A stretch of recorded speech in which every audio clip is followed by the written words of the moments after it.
مكة يا مكة يا حرما أشجانا نلت عزا بسم الله الرحمن الرحيم. وعن ابن عباس رضي الله تعالى عنهما قال إن وفد عبد القيس لما أتوا النبي صلى الله عليه وسلم قال رسول الله صلى الله عليه وسلم من القوم أو من الوفد؟ قالوا ربيعة. قالوا مرحبا بالقوم أو بالوفد غير خزايا ولا ندامة. قالوا يا رسول الله إنا لا نستطيع أن نأتيك إلا في الشهر الحرام وبيننا وبينك هذا الحي بالكفار نورا فأمرنا بأمر فصل نخبر به من وراءنا وندخل به الجنة. وسألوه عن الأشربة فأمرهم بأربعين ونهاهم عن أربعين. أمرهم بالإيمان بالله وحده. قال أتدرون ما الإيمان بالله وحده؟ قالوا الله ورسوله أعلم. قال شهادة أن لا إله إلا الله وأن محمدا رسول الله وإقام الصلاة وإيتاء الزكاة وصيام رمضان وأن تؤتوا من الماء ونعمل الخمس. ونهاهم عن أربعين عن الكم والدباء والنقير والمزفة. وقال احفظوهن وأخبروا بهن من وراءكم. متفق عليه ولفظه للبخاري.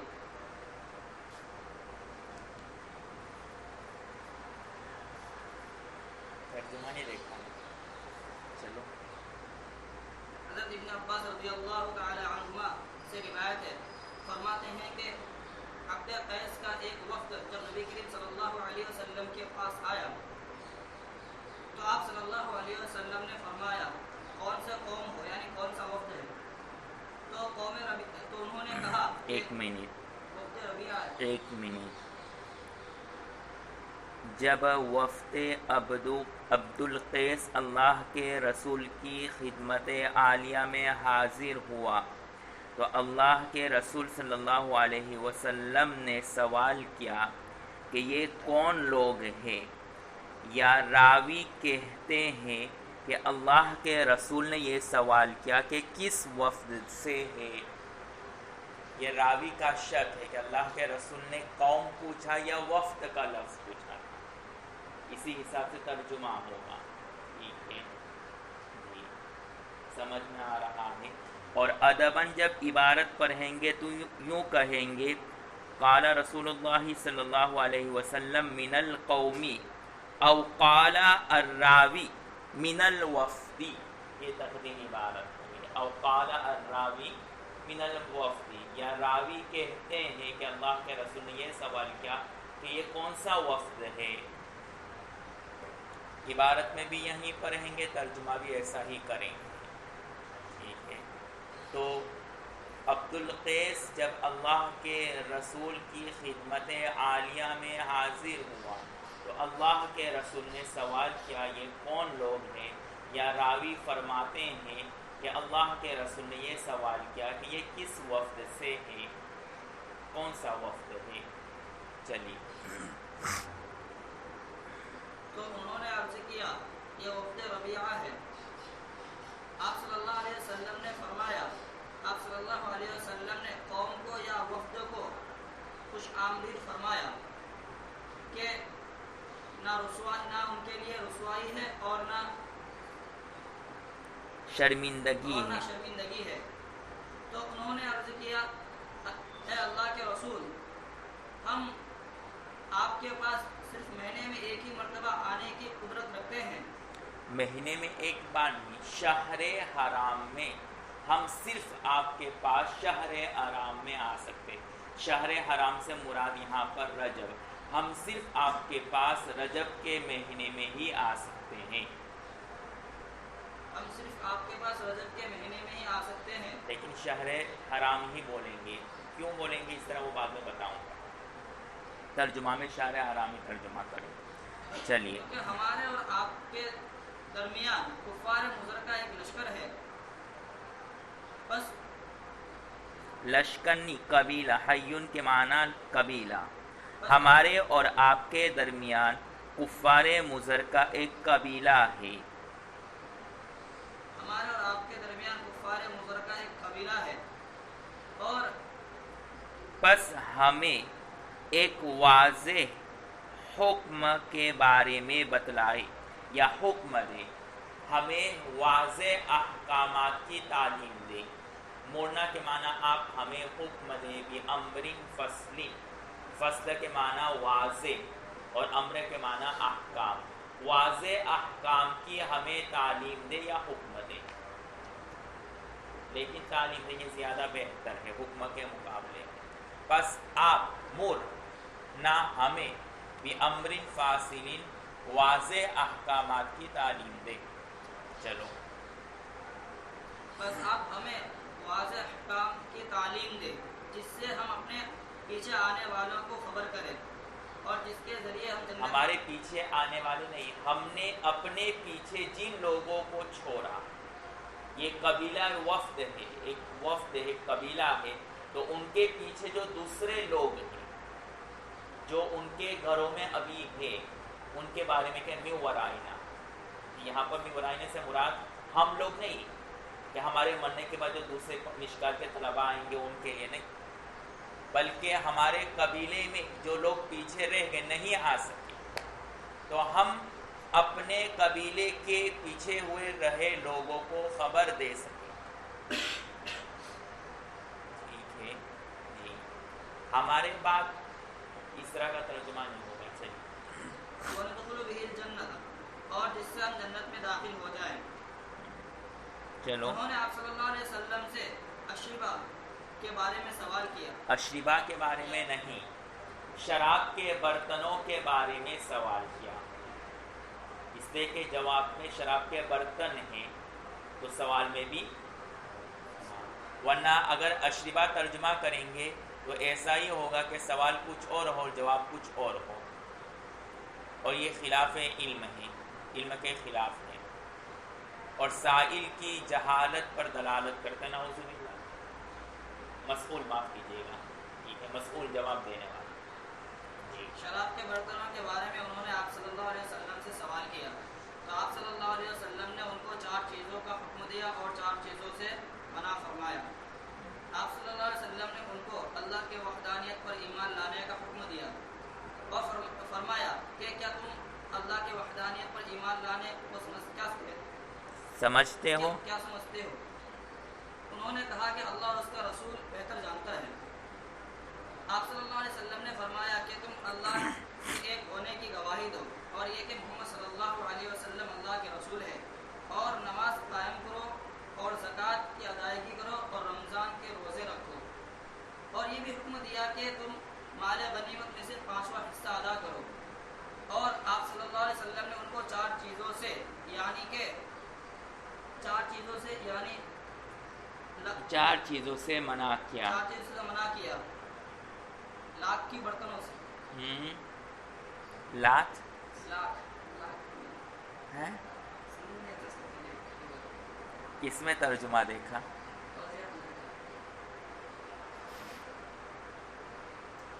حوالہ بھی ایسی کتاب کا دے رہے ہیں، اللہ معاف کرے۔ جی، سبز مٹی کے برتن، سبز مٹی کے برتن، وہ بعد میں سمجھائیں گے اس کا مطلب۔ چلیے، اور کدو کے برتن، اور درخت کی کھوکھلی درخت پہ نہیں، نقیر کے معنی کھجور کے جڑ کا برتن، یعنی کھجور کے جڑوں کا برتن۔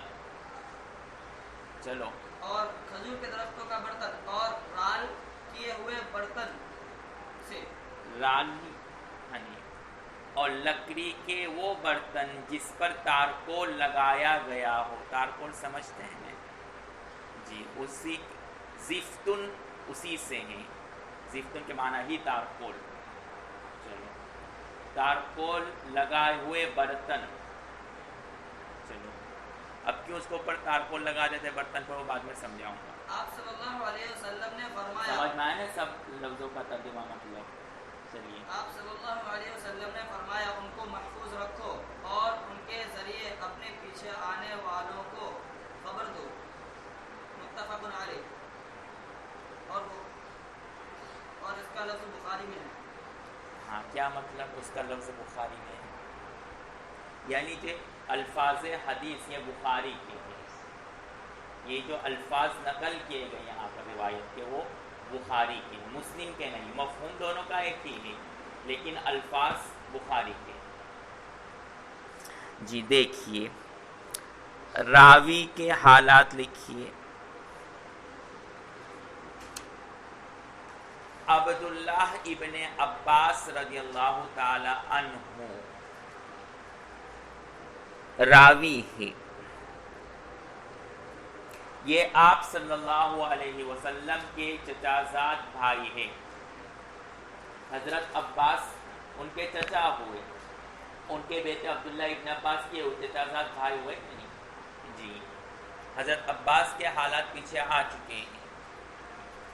تو یہ آپ صلی اللہ علیہ وسلم کے چچا زاد بھائی تھے اور ہجرت الی المدینہ سے 3 سال پہلے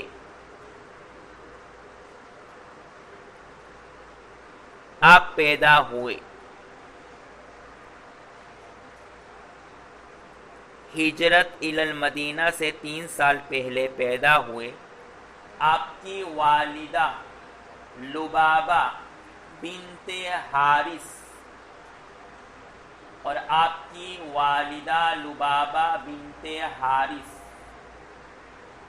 زوجہ رسول صلی اللہ علیہ وسلم حضرت میمونہ کی بہن ہے. اور آپ کی والدہ لبابہ بن حارث زوجہ رسول صلی اللہ علیہ وسلم حضرت میمونہ رضی اللہ تعالی عنہا کی بہن ہے. اللہ کے رسول صلی اللہ علیہ وسلم نے آپ کو علم میں برکت کی دعا عطا کی تھی. علم میں برکت کی دعا عطا کی تھی.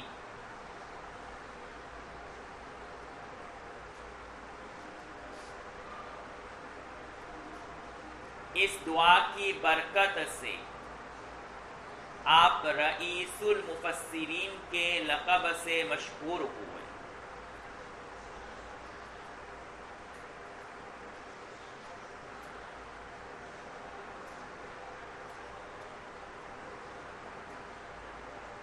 آپ صاحب علم، فصیح اللسان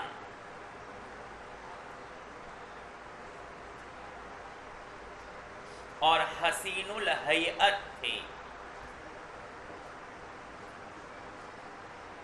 حسین الہیئت اور دراز قد کے تھے.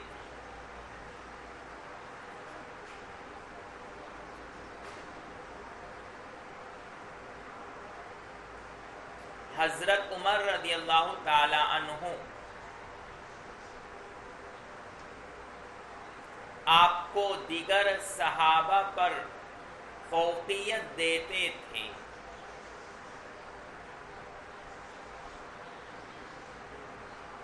یہاں تک کہ بہت سارے امور میں آپ سے مشورہ بھی لیتے تھے.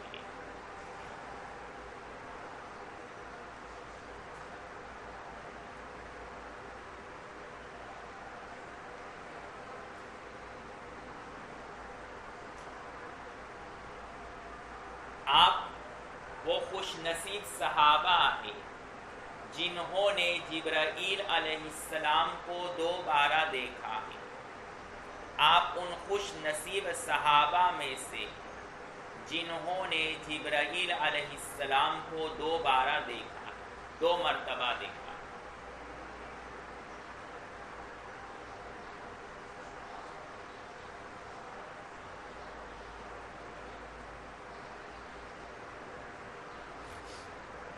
جب آپ صلی اللہ علیہ وسلم کا وصال ہوا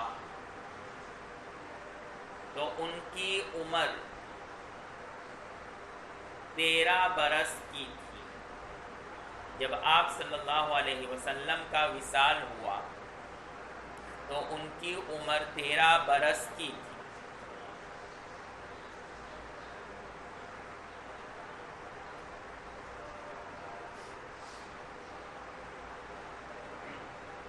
آپ کے کئی مرویات اللہ کے رسول صلی اللہ علیہ وسلم سے براہ راست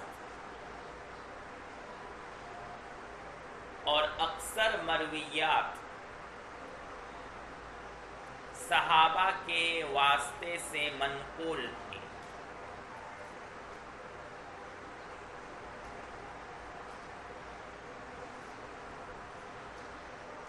ظاہری بات ہے کہ اللہ کے رسول کی جب وفات ہوئی تھی تو ان کی عمر 13 برس کی تھی، اس لیے کئی روایت اللہ کے رسول سے منقول ہے، لیکن انہوں نے صحابہ کے دور کو زیادہ دیکھا، اس وجہ سے اکثر مرویات دیگر صحابہ کے واسطے سے وہ نقل کرتے ہیں، اور تفاسیر کی کتابوں میں آپ کو اکثر و بیشتر ان کے مرویات ملیں گے کہ اس آیت میں حضرت ابن عباس یہ فرماتے ہیں۔ اکثر کتب تفاسیر میں آپ کو ابن عباس کے حوالے ملتے ہیں، اس لیے کہ ان کو بہت گہری گرفت اور پکڑ تھی تفسیر اور قرآنی آیتوں پر۔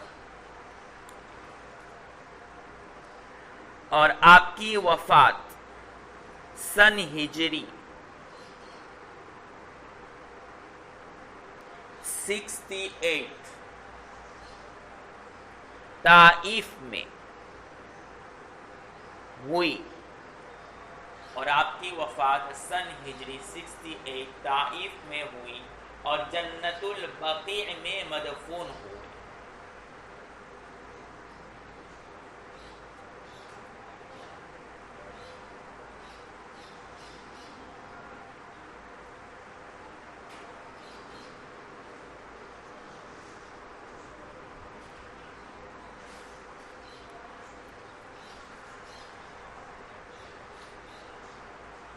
حضرت عبداللہ ابن عباس رضی اللہ تعالی عنہ نے ایک واقعہ نقل کیا ہے جس کا پورا پس منظر کیا ہے۔ جب اسلام کا دائرہ وسیع ہوا اور دور دراز علاقوں میں اسلام پھیلنے لگا تو بہت سارے وفود اور طائفہ اور جماعت اور قبیلے والے اللہ کے رسول صلی اللہ علیہ وسلم کی خدمت عالیہ میں حاضر ہو کر کے اسلام میں داخل ہونے لگے، پھر اپنے قبائل میں اپنے کنبے اور خاندان والوں میں جا کر کے دین کی تبلیغ کرتے تھے، اسلام کی تبلیغ کرتے تھے۔ اسی مسلسل جہد اور محنت کی ایک کڑی وفد عبد القیس کی ہے کہ یہ لوگ بھی اللہ کے رسول صلی اللہ علیہ وسلم کی خدمت عالیہ میں اللہ کے رسول سے مستفیض ہونے کے لیے، اسلام کو قبول کرنے کے لیے اور دین پر ایمان لانے کے لیے آئے۔ اس پورے واقعے کا پس منظر یہ ہے کہ اچھا وفد عبد القیس کون ہے، اس کو سمجھنے سے پہلے یہ سمجھے کہ عرب میں دو مشہور شخص گزرے ہیں، ایک ہے مضر اور ایک ہے ربیعہ، پھر ان کی خاندان اور ان کی نسل چلی۔ ربیعہ کے قبیلے اور ان کے لوگ کی نسبت جب ربیعہ کی طرف ہوئی تو ان کو قبیلہ ربیعہ کہلایا گیا، اور جب مضر کی نسل بڑھی تو ان کی نسبت، اس قبیلے کی نسبت جب مضر کی طرف کرتے تھے تو اس کو قبیلہ مضر کہلایا گیا۔ پھر قبیلہ ربیعہ میں سے ایک عبد القیس نامی شخص پیدا ہوا،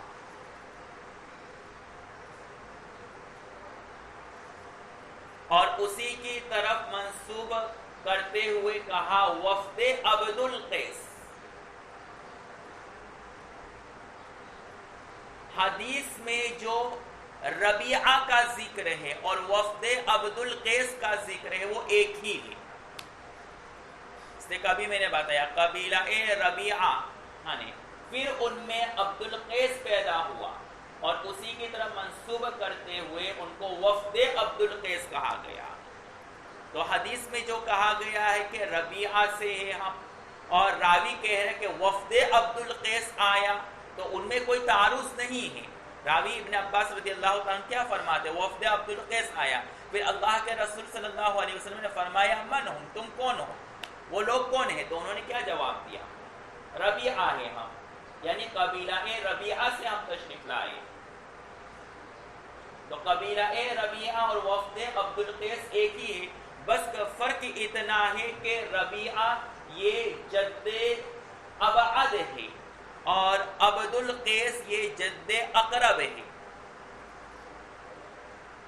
اس بات کو اچھی طرح سمجھے.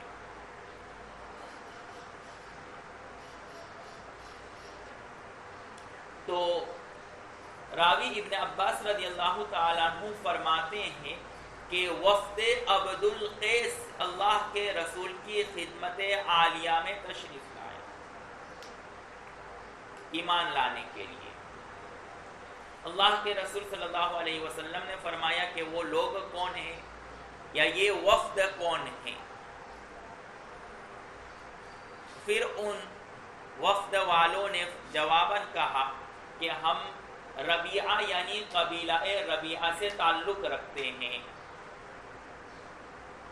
یہاں پر راوی کو شک ہوا کہ اللہ کے رسول نے سوال کیا تھا من القوم او من الوفد. اب کس کو شک ہوا ہے؟ ایک قول یہ ہے کہ حضرت عبداللہ ابن عباس جو خود راوی ہے ان کو شک ہوا تھا کہ اللہ کے رسول نے کون سا لفظ استعمال کیا تھا، وفد یا قوم کا. اور ایک قول یہ ہے کہ راوی حضرت عبداللہ ابن عباس کو شک نہیں ہوا بلکہ ان کی سند میں ایک راوی شعبہ ہے، اس راوی شعبہ کو شک ہوا ہے کہ آنے والا اللہ کے رسول نے سوال میں وفد کہا تھا یا پھر قوم کہا تھا. اور راجح یہی ہے کہ جو راوی شعبہ ہے ان کو شک ہوا. اس وجہ سے یہاں پر تردد کے ساتھ اس جملے کو ذکر کیا گیا ہے. اور آپ نے نحو میں پڑھا ہے کہ او یہ دو چیزوں کے درمیان تردد کو بتلانے کے لیے آتا ہے، من الوفد او القوم. بہرحال اللہ کے رسول صلی اللہ علیہ وسلم نے وفود اور وفد والوں سے سوال کیا کہ آپ کہاں سے آئے ہو؟ تو انہوں نے کہا کہ ہم ربیعہ قبیلے سے تعلق رکھتے ہیں. وفد کس کو کہتے ہیں؟ وفد اس جماعت کو کہتے ہیں جو کسی بادشاہ یا قبیلے کی طرف سے کسی بادشاہ اور قبیلے کے پاس مشترک غرض سے جائے. اس جماعت کو کہتے ہیں جو کسی بادشاہ یا قبیلے کی طرف سے کسی بادشاہ یا قبیلے کے پاس مشترک غرض سے جائے. تو یہ قبیلہ ربیعہ کا وفد یہ ان کے قبیلے اور سردار کی طرف سے اللہ کے رسول صلی اللہ علیہ وسلم کے پاس اسلام کی معلومات اور تعلیم حاصل کرنے کے لیے آئے تھے. اور سب کی غرض اور مقصد صرف ایک ہی تھا، تعلیم اسلام اور اللہ کے رسول اور اللہ پر ایمان لانا.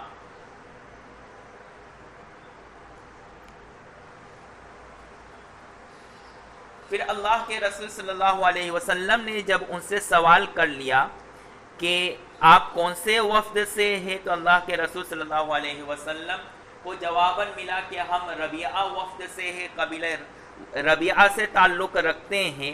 تو اللہ کے رسول صلی اللہ علیہ وسلم نے پھر جواب دیا کہ غیر خزائے مرحبا یعنی خوش آمدید ہو.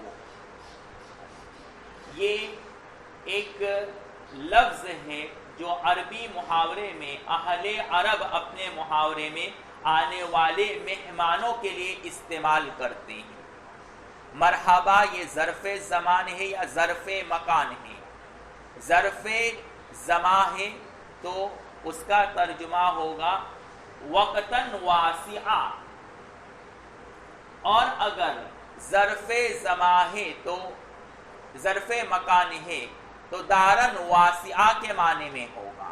اب مطلب کیا ہوگا کہ آپ ہمارے پاس آئے ہیں ایسے وقت میں ہے کہ ہمارے پاس وقت ہی وقت ہے آپ کے لیے، اور آپ ہمارے ایسے گھر میں تشریف لائے ہیں جو آپ کے لیے اس کے دروازے ہمیشہ کھلے ہوئے ہیں، یعنی ہمارا وقت بھی آپ کے لیے فارغ ہے اور یہ گھر کے دروازے بھی آپ کے لیے کھلے ہوئے ہیں۔ معلوم ہوا کہ آنے والے مہمانوں کے لیے ایسے الفاظ استعمال کرنا جس سے ان کو مانوسیت ہو جاوے، یہ عین شریعت ہے اور سنت نبی صلی اللہ علیہ وسلم ہے۔ اس لیے آنے والے مہمان کے لیے اچھے الفاظ کو استعمال کرنا تاکہ اس کو اجنبیت محسوس نہ ہو آپ کے گھر پر، یہ سنت ہے۔ تو یہاں پر مرحباً کے لفظ کو استناس کے لیے استعمال کیا گیا۔ استناس کی معنی مانوسیت طلب کرنے کے لیے، ان کو مانوس کرنے کے لیے، تو یہ لفظ استناس ہے۔ مرحباً کیا ہے؟ لفظ استناس ہے۔ اور ہمارا معاملہ اس کے برعکس ہوتا ہے، کوئی مہمان گھر پر آ جائے تو منہ چڑھا دیتے ہیں، اور بعض لوگوں کا سوال ہی یہی ہوتا ہے کہ آپ کب جائیں گے؟ ابھی پانی بھی نہیں پیا، قدم بھی نہیں رکھا گھر میں، اور پہلا سوال مرحباً کے بجائے کیا ہوتا ہے؟ آپ کب جائیں گے؟ جی، یہ شریعت کی تعلیم نہیں ہے۔ میزبان بھی وسیع دل کا ہونا چاہیے اور مہمان بھی سمجھدار ہونا چاہیے کہ 3 دن کے بعد چلتی پکڑے، بے شرم بن کر کے لڑکی کے میکے میں 15 دن تک مرغے مسلم توڑتا نہ رہے۔ دونوں ہی سمجھدار، شریعت نے دونوں کے لیے حکم دیا ہے۔ میزبان کے لیے جہاں مرحبا ہے تو اس کو مرحبا کہنا چاہیے، تو مہمان کے لیے بھی یہ تعلیم دی گئی ہے کہ بوریا بستر لے کر کے وہاں پڑا نہ رہے، بلکہ 3 دن ہو جانے کے بعد پتلی گلی سے نکل جاوے بسم اللہ بول کر کے، سمجھے؟ لیکن پھر بھی وہ بے شرم بن کر کے پڑا رہا تو شریعت تعلیم دیتی ہے کہ آپ جو کھاتے وہیں کھلاؤ اس کو، اس لیے کہ اب یہ مچھلی باسی ہو چکی ہے۔ مچھلی کیا ہے؟ باسی ہو چکی ہے۔ اب آپ جو باسی کھانا کھاتے ہو سیدھا سادہ وہیں کھلاؤ۔ جی، لیکن اس میں بہت افراط و تفریط کا معاملہ ہے۔ بہرحال تو مرحبا یہ لفظ استناس ہے، اور چونکہ اس قبیلے کا اللہ کے رسول سے کوئی جنگ اور کسی طرح کی ناگواری کا مسئلہ نہیں پیدا ہوا، بلکہ اس وفد کا اور اللہ کے رسول کا دور جاہلیت میں اور جب انہوں نے اسلام کو قبول نہیں کیا تھا کسی طرح کا کوئی معاملہ ناراضگی والا نہیں ہوا، تو اس وجہ سے اللہ کے رسول صلی اللہ علیہ وسلم نے فرمایا ولا خزایا ولا ندامہ، کہ دنیا میں ان کے لیے کوئی ذلتی نہیں اور آخرت میں ان کے لیے کوئی شرمندگی نہیں، چونکہ ہمارا ان کے ساتھ کوئی ایسا غلط معاملہ ناراضگی والا معاملہ نہیں ہوا، اس سے آج ان کی کوئی ذلتی اور رسوائی نہیں ہوگی، اور چونکہ وہ خالی الذہن قبول اسلام کے لیے ہماری خدمت عالیہ میں تشریف لائے ہیں، اس سے کہا ولا ندامہ، آخرت میں بھی ان کو کوئی شرمندگی اٹھانی نہیں پڑے گی، اس وجہ سے کہ وہ مسلمان ہو چکے ہیں۔ جبکہ اس سے پہلے جو دیگر وفود آئے، یا تو فتح مکہ سے پہلے ان کے ساتھ اللہ کے رسول کے ناراضگی والے معاملات ہو چکے تھے، وہ اللہ کے رسول کو ذلیل کر چکے تھے، اس وجہ سے اللہ کے رسول نے ان وفود کے لیے ولا خزایا ولا ندامہ کے الفاظ استعمال نہیں کیے، اور ان کے لیے خاص طور پر اس وجہ سے استعمال کیا کہ ان کے ساتھ اس طرح کا کوئی معاملہ نہیں ہوا، تو دنیا میں بھی ان کی کوئی رسوائی نہیں اور آخرت میں بھی ان کے لیے کوئی شرمندگی کی بات نہیں ہے۔ یہ اس قبیلے کی بہت بڑی خصوصیت ہے، اور بھی بہت کچھ خصوصیات اس قبیلے کے بارے میں لکھا گیا ہے، لیکن اس کی سب سے بڑی خوبی یہی ہے کہ انہوں نے اللہ کے رسول صلی اللہ علیہ وسلم سے قبول اسلام سے پہلے کوئی ناراضگی والا معاملہ نہیں کیا تھا۔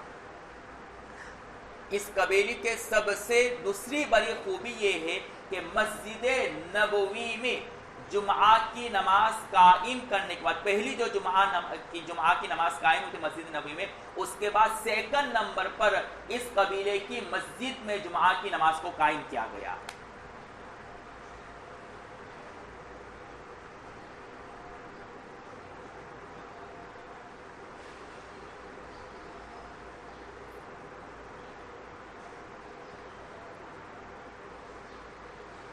جب قبیلے والے سے اللہ کے رسول نے بات کر لی، ان کو مبارکباد دے دی، مرحبا کے الفاظ کہہ دیے، تو وفود عبدالقیس اور عبدالقیس کے وفد نے اللہ کے رسول صلی اللہ علیہ وسلم کی خدمت میں چند باتیں پیش کی اور کہا کہ اے اللہ کے رسول صلی اللہ علیہ وسلم، ہمارے اور آپ کے درمیان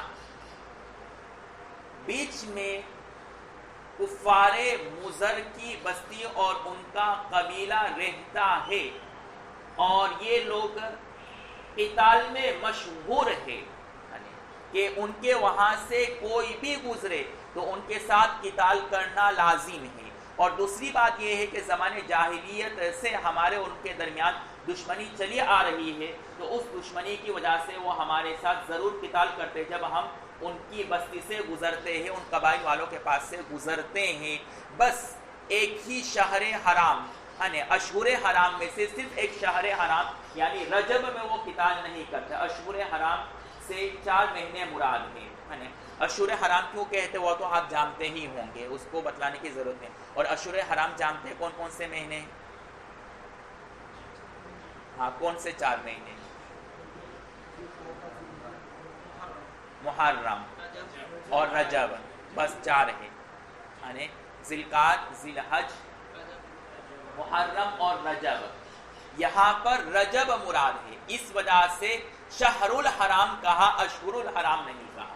معلوم ہے کہ کفار مضر 4 مہینے میں قتال کو ترک نہیں کرتے تھے، صرف رجب کے مہینے میں قتال کو ترک کرتے تھے، اور باقی سال بھر لوگوں سے قتال کرتے رہتے تھے۔ اس وجہ سے وفد عبدالقیس نے کہا کہ ہمارے پاس صرف یہ رجب کا مہینہ ہے جس میں آپ ہمیں کچھ تعلیم دے سکتے ہیں، اور سال بھر ہم آپ کے پاس نہیں آ سکتے، اس لیے کہ یہ مضر کے لوگ ہمیں چھوڑیں گے نہیں، ہمارے ساتھ قتال کریں گے، اس لیے ہمیں ایک امر واضح کی تعلیم دے۔ بِأَمْرٍ فَصْلٍ، فصل یا تو فاصل کے معنی میں ہے، ای فاصل بین الحق والباطل، یعنی ایسے احکامات کی تعلیم دے جس کی وجہ سے حق اور باطل کے درمیان فرق ہو جاوے، دودھ کا دودھ اور پانی کا پانی الگ ہو جاوے۔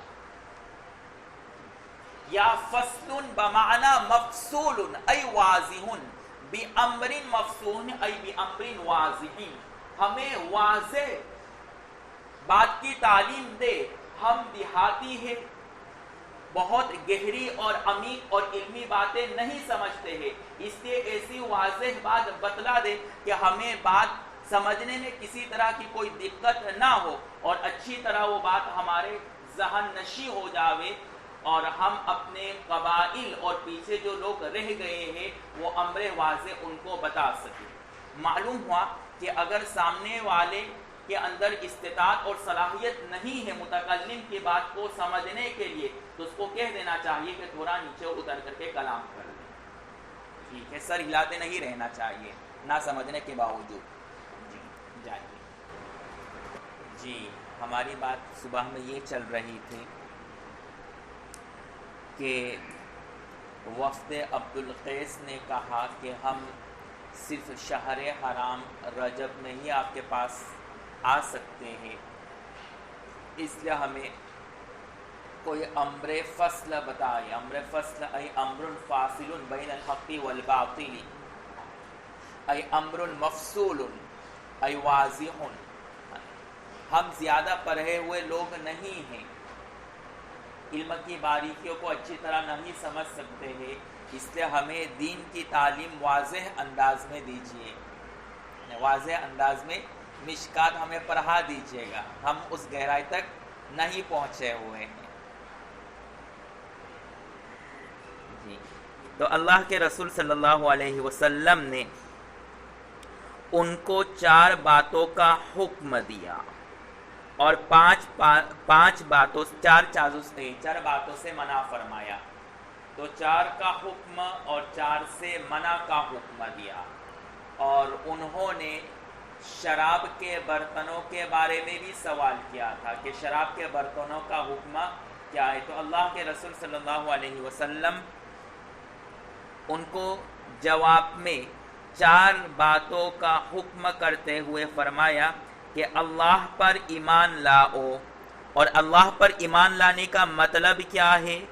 کہ اس بات پر یقین کرو کہ اللہ وحدہ لا شریک لہ ہے اور اللہ کے رسول صلی اللہ علیہ وسلم اللہ کے رسول ہے. پھر اللہ کے رسول صلی اللہ علیہ وسلم نے ثانی امر اور دوسرے امر کا حکم دیا ایتاء زکوٰۃ اور اقام صلاۃ. تو ایک تو شہادت، دوسرے نمبر پر اقامت صلاۃ کا حکم دیا، تیسرے نمبر پر ایتاء زکوٰۃ کا حکم دیا اور چوتھے نمبر پر صوم رمضان اور رمضان کے فرض روزے کے رکھنے کا حکم دیا اور 5ویں نمبر پر ان کو مال غنیمت میں سے خمس اور 5واں حصہ ادا کرنے کا حکم دیا. یہاں پر سوال ہوتا ہے کہ اجمال میں امرہم باربعین ونہاہم باربعین ہے کہ 4 راوی کیا فرما رہے ہیں کہ 4 چیزوں کا حکم دیا اور 4 چیزوں سے منع کیا اللہ کے رسول صلی اللہ علیہ وسلم نے. لیکن جب تفصیل کی باری آئی تو تفصیل میں جواباً 5 چیزوں کا حکم دیا گیا. ایک شہادت، ثانی اقامت صلاۃ، ثالث ایتاء زکوٰۃ، رابع صوم رمضان اور خامس اعطاء مال غنیمت میں یعنی مال غنیمت میں سے خمس ادا کرنا. تو اجمال اور تفصیل میں تضاد ہے. اجمال میں تو 4 باتوں کا ذکر ہے کہ ہم 4 باتوں کا حکم دیں گے اور جب تفصیل کی باری آئی تو 5 چیزوں کا حکم دیا. تو اس کا جواب یہ ہے کہ یہاں پر شہادت تبرکاً کہا گیا ہے. اصل مذکورہ جو آخری 4 امور ہے انہی 4 امور کا حکم دینا مقصود ہے، اس لیے کہ وہ ایمان تو پہلے ہی سے لا چکے تھے. اب ایمان اور اسلام کے کون کون سے احکامات پر ہمیں عمل کرنا ہے اس وفد والوں کو معلوم نہیں تھا. اس وجہ سے اللہ کے رسول صلی اللہ علیہ وسلم کے پاس یہ لوگ اور وفد والے تشریف لائے تاکہ اسلام قبول کرنے کے بعد اسلامی احکامات کے بارے میں جو بڑے بڑے مسائل ہیں وہ معلوم ہو جاوے. تو اللہ کے رسول صلی اللہ علیہ وسلم نے ان 4 امور جو ضروری ہے دین کے ان کو بتلا دیا. اب سوال یہ کہ حج یہ بھی امر ضروری ہے، تو اس وقت حج فرض نہیں ہوا تھا، اس لیے اللہ کے رسول صلی اللہ علیہ وسلم نے ان کو ذکر نہیں کیا، حج کا ذکر نہیں کیا. اور مال غنیمت کا مسئلہ خاص طور پر کیوں ذکر کیا؟ اس لیے کہ اب وہ مسلمان ہو چکے ہیں. قبول اسلام کے بعد اب جب قبیلہ مضر سے ان کا مقابلہ ہوگا اور مقاتلہ ہوگا تو اس سے حاصل شدہ مال غنیمت ہے. جیسا کہ انہوں نے پہلے کیا کہ قبیلہ مضر سے ہمارا مقابلہ رہتا ہے، تو اللہ کے رسول نے اس کا بھی اضافہ کر دیا کہ مال غنیمت میں سے 5واں حصہ دینا ہے. اور اس کا دوسرا یہ جواب دیا گیا ہے کہ شروع کے 4 ہی امور ہی اصلاً انہی کی تعلیم اور انہی 4 چیزوں کا حکم دینا مقصود ہے، اور 5ویں چیز مزید علم میں اضافہ کے لیے چونکہ یہ مسئلہ ان کے مناسب تھا تو ان کے مناسب یہ زائد 5ویں مسئلے کا بھی اضافہ کر دیا. معلوم ہوا کہ اگر سائل کسی چیز کا سوال کرے اور مسئول کو ایسا محسوس ہو کہ سائل کو اس سے زائد کی بھی ضرورت ہے بتلانے کی، تو اس سے زائد کا بھی اضافہ کر سکتا ہے. سائل نے صرف 4 ہی کا سوال کیا، لیکن مسئول کو محسوس ہوا کہ اس کو مزید تعلیم کی اور اضافے کی ضرورت ہے تو وہ اس کا اضافہ کر سکتا ہے. تو اللہ کے رسول صلی اللہ علیہ وسلم نے مزید علم میں اور تعلیم میں اضافے کے لیے 5ویں چیز کا بھی اضافہ کر دیا، اور وہ ہے مال غنیمت میں خمس دینا.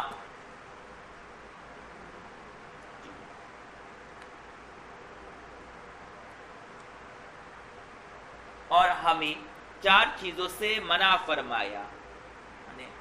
جیسا کہ میں نے کہا کہ سبز رنگ کے مٹی کے برتن میں وہ شراب بھرتے تھے، اسی کو حنتم سے تعبیر کیا، اور دبا یہ کدو کو سکھانے کے بعد اس کو چھیل کے بیچ میں جو مادہ ہوتا ہے اس کو نکال کر کے پھر برتن بناتے تھے شراب پینے کے لیے. کدو کو آپ نے دیکھا ہوگا آج بھی دیہاتوں میں بعض جو پھل ہوتے ہیں بیچ میں سے سارا مادہ نکال کر کے پھر سکھا کر کے اس کو استعمال کرتے ہیں بطور برتن کے. تو اسی طرح اس دور میں کدو کے ساتھ اس طرح کا وہ معاملہ کرتے تھے شراب کے برتن کے لیے. اسی طریقے سے نقیل یعنی کھجور کی جو جڑیں ہوتی ہیں وہ کافی مضبوط ہوتی ہے, ان جڑوں سے بھی وہ برتن بناتے تھے شراب پینے کے لیے. اور مزفر یہ زفتن سے ہے جس کا معنی تارکول.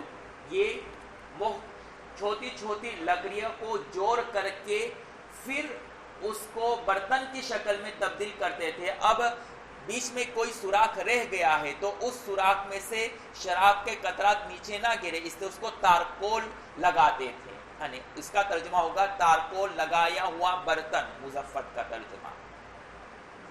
تو ان 4 برتنوں کو استعمال کرنے سے اللہ کے رسول صلی اللہ علیہ وسلم نے منع فرمایا. اب ان 4 برتنوں کو استعمال کرنے سے کیوں منع فرمایا؟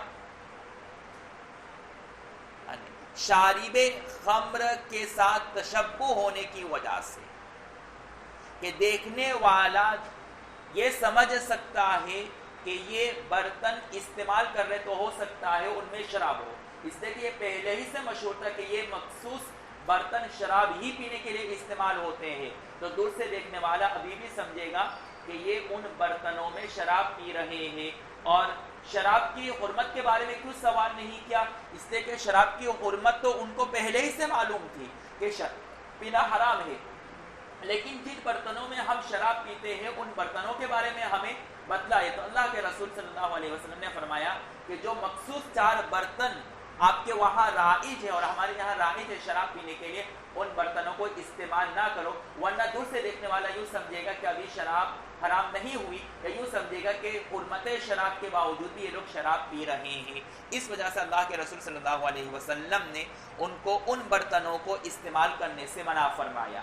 یا دوسری وجہ سدن للذرائع. سدن للذرائع کا مطلب ہے کسی فتنے کو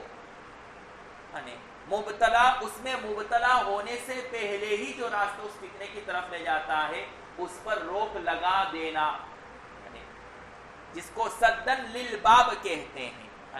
کہ فتنے کے دروازے کی طرف جو راستہ جا رہا ہے اس راستے کو پہلے ہی سے بند کر دینا. تو اللہ کے رسول صلی اللہ علیہ وسلم کو چونکہ معلوم تھا کہ ابھی شراب کی حرمت ہوئی ہے, تو اگر ان برتنوں میں شراب نہیں پئیں گے لیکن اور کوئی چیز یا اور کوئی مشروبات کو وہ تناول کریں گے, پئیں گے, تو ہو سکتا ہے کہ ان کو شراب کی یاد تازہ ہو جاوے. تو اس تازگی کو ختم کرنے کے لیے, شراب کی یاد کو ختم کرنے کے لیے اللہ کے رسول صلی اللہ علیہ وسلم نے ان برتنوں میں استعمال کرنے سے منع فرمایا.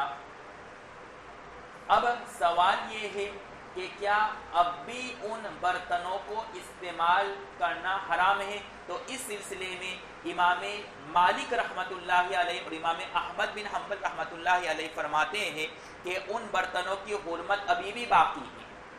ان برتنوں میں ابھی بھی کوئی بھی چیز پینا حرام ہے, اس کو استعمال کرنا حرام ہے. جبکہ امام شافعی رحمۃ اللہ علیہ اور امام ابو حنیفہ رحمۃ اللہ علیہ فرماتے ہیں کہ اب اس کی حرمت ختم ہو گئی. اس سے کہ علت حرمت کیا تھی کہ ان کو شراب یاد نہ آ جاوے, یا اس وجہ سے کہ کسی کو یہ شبہ نہ ہو جاوے کہ یہ شراب پی رہا ہے. تو اب یہ 2 علتیں نہیں رہی تو حرمت بھی نہیں رہی. اس سے معلوم ہوا کہ آج کل بازاروں میں جو شراب کی بوتلیں دستیاب ہیں ان بوتلوں کو صاف کر کے استعمال کرنا جائز, اس میں کوئی حرج کی بات نہیں ہے. اسی طریقے سے جتنی بھی حرام مشروبات ہیں ان جن برتنوں میں ان حرام مشروبات کو رکھتے ہیں تو ان برتنوں کو استعمال کرنے کی اجازت ہے صفائی کے بعد. لیکن اگر آپ کو خطرہ ہے کہ آپ اس برتن کو صاف کر لینے کے باوجود بھی آپ کو یہ حرام چیز کی لت لگ جائے گی یا آپ اس غلط راستے پر چل پڑیں گے تو احتیاطاً یہ کہ اس طرح کے برتنوں کو بھی استعمال نہ کریں. ہر وہ چیز جو آپ کو غلط راستے کی طرف لے جائے یا گناہ کی یاد دلائے اس چیز کو استعمال کرنا شریعت کی نظر میں ناجائز ہے، اور احتیاط اور تقوی کا تقاضا یہ ہے کہ ان چیزوں سے اپنے آپ کو بچائے. اس سے حضرت حکیم الامت حضرت تھانوی رحمۃ اللہ علیہ فرماتے ہیں کہ اگر کسی کو کسی سے عشق مجازی ہو جاوے اور وہ لڑکی اس سے شادی کرنے کے لیے تیار نہیں ہے اور نوبت یہاں تک پہنچ گئی کہ اس کی کہیں اور شادی ہو گئی ہے یا بالکل شادی نہیں لیکن اب شادی کرنا متعذر ہو گیا ہے، تو اب ان کی گلیوں میں جانا بند کر دے وے، ان کی یادوں کو لانا بند کر دے وے، اس لیے کہ یہ مزید آپ ان کی گلیوں میں جائیں گے یا ان کی یادوں کو یاد رکھیں گے تو یہ آپ کو فتنے کے راستے کی طرف لے جائے گا. اسی وجہ سے اللہ کے رسول صلی اللہ علیہ وسلم نے فرمایا کہ ان برتنوں کو استعمال مت کرو، جب بھی ان کو دیکھو گے تو آپ کو شراب کی یاد آئے گی، ہے نا، تو جب بھی آپ ان کی گلیوں میں جائیں گے تو آپ کو ان کی یاد آتی رہے گی. اس سے اللہ کے رسول نے یہ حکیمانہ چیز بتا دیا اور ہمارے اسلاف کا بھی یہی تجربہ ہے. لیکن حال یہ ہے کہ سب تعلقات ختم کر لینے کے باوجود بھی اب آخر میں ایک مرتبہ میسج کر کے کہہ دیتے ہیں اب میرا اور تیرا تعلق ختم، اب اسی میسج میں حضرت کی یاد تازہ ہوتی رہتی ہے. پھر جب میسج سے کام نہیں چلا، تسلی نہیں ہوئی تو ایک مرتبہ فون کر کے منع کر دیتے ہیں کہ ہم ملتے ہیں آخری وداعی جدائی کی، اور یہ سلسلہ چلتے رہتا ہے اور آدمی اسی مرض میں مبتلا ہو کر کے اس دنیا سے چلا جاتا ہے. اللہ حفاظت فرمائے. یہ سب سے آسان راستہ، اگر کسی کو یہ بیماری ہے یا آپ کے کسی ساتھی کو بھی یہ بیماری ہے تو فوراً اس کو کہو کہ ان کی گلیوں کو، ان کو یادوں کو ختم کر دے. اب پھر کیا کہتے ہیں کہ حضرت ایسی محبت ہو گئی ہے کہ راتوں کو نیند نہیں آتی ہے، کھانا اور پینا اچھا نہیں لگتا ہے، اس محبت کو نکالنے کے ہمارے اندر طاقت نہیں ہے، اس قدر یہ محبت راسخ ہو چکی ہے. یہ جواب غلط ہے، اس لیے کہ جب آپ نے اس محبت کے سوئچ کو آن کیا ہے تو آف کرنے کی استطاعت بھی آپ کے پاس ہے. یہ نادانی اور حماقت ہے کہ آپ یوں کہیں کہ یہ برتن میں سوئچ آن کر سکتا اور آف کرنے کی استطاعت نہیں، یہ بے وقوفی ہے. حقیقت یہ ہے کہ آپ اس ناجائز محبت کو دل سے نہیں نکالنا چاہتے. سمجھ رہے ہیں؟ ہاں، تو جب بھی کوئی ناجائز کام یا کسی ناجائز محبت میں آپ مبتلا ہو تو فوراً ان یادوں کو ختم کریں. اس وجہ سے مسلم شریف میں ایک روایت آئے گی کہ گناہوں کو یاد کرنا جائز نہیں ہے. تو کیا مطلب یہ ہے کہ ایک مرتبہ آپ نے ان گناہوں سے توبہ کر لیا ہے تو اب مزید بار بار ان گناہوں کو یاد نہ کریں، ورنہ ان گناہوں کو یاد کریں گے تو آپ اس میں لذت محسوس کریں گے، پھر واپس اس گلی پر چل پڑیں گے. فلم دیکھنے کی عادت اور لت لگی ہوئی ہے، استمناءیت کی عادت پر توبہ کر لی، پھر بھی بار بار توبہ میں اس کا ذکر کر رہے حضرت والے. تو اب ان گناہوں کے ختم ہونے کی وجہ آدمی مزید ان گناہوں میں ملوث ہوتا جائے گا. اور حاجی امداد اللہ رحمۃ اللہ علیہ فرماتے ہیں کہ وساوس کے ختم کرنے کا سب سے بہترین طریقہ یہ ہے کہ ان وساوس کا مقابلہ ہی نہ کریں. آپ جتنے ان وساوس کا مقابلہ کریں گے اور مزید شیطان آپ کو وساوس میں ڈالے گا. اس لیے جو بھی جس طرح کا بھی گناہ ہو آپ اس راستے کی طرف مت جائے اور ان خیالات کو نہ لائیں. اور خیالات نہ لانے کا سب سے بہترین طریقہ کیا ہے؟ آپ کسی اور کام میں لگ جائے، کسی اور کام میں لگ جائے. اپنے آپ کو اتنا مصروف رکھے کہ بستر پر جاتے ہی آپ کو نیند آ جائے. انشاءاللہ کچھ مدتوں کے بعد وہ ساری محبت ختم ہو جائے گی. ماں باپ جن سے ہمیں بے پناہ محبت ہوتی ہے، جس کے بارے میں ہم کہتے ہیں کہ وہ دنیا سے چلے جائیں گے تو ہم جی نہیں پائیں گے، کچھ مدتوں تک یہ تکلیف ہوتی ہے، پھر آہستہ آہستہ ہم ان کو بھول جاتے ہیں. تو ماں باپ کو ہم بھول سکتے ہیں تو یہ ناجائز محبت کو ہم کیوں نہیں بھول سکتے؟ سمجھ رہے ہیں جی؟ اس وجہ سے اللہ کے رسول صلی اللہ علیہ وسلم نے ان کو منع فرمایا کہ ان برتنوں میں آپ ہرگز کوئی اور چیز بھی نہ پیے، اس لیے کہ آپ کو ان چیزوں کی یاد آئے گی. پھر جب صحابہ اس میں پختہ ہو گئے اور ان کا ایمان اتنا مضبوط ہو گیا کہ ان برتنوں کو دیکھنے کے باوجود بھی ان کو شراب کی یاد نہیں آتی تھی، تو پھر اللہ کے رسول صلی اللہ علیہ وسلم نے اس میں اجازت دے دی. اس وجہ سے امام مالک اور امام احمد کا یہ کہنا کہ ابھی بھی حرمت باقی ہے، یہ بات ناقابل ہضم ہے. دوسری بات یہ ہے کہ یہ برتن آج کہاں ہے، کس طرح استعمال ہوتے ہیں، لوگوں کے وہم و گمان میں بھی نہیں، کیا نقیر، کیا مظفر اور کیا پھلا اور دھکا ہے نا. تو حرمت تو بہت دور کی بات، ان برتنوں کا نام و نشان نہیں تو حرمت کہاں سے رہے گی.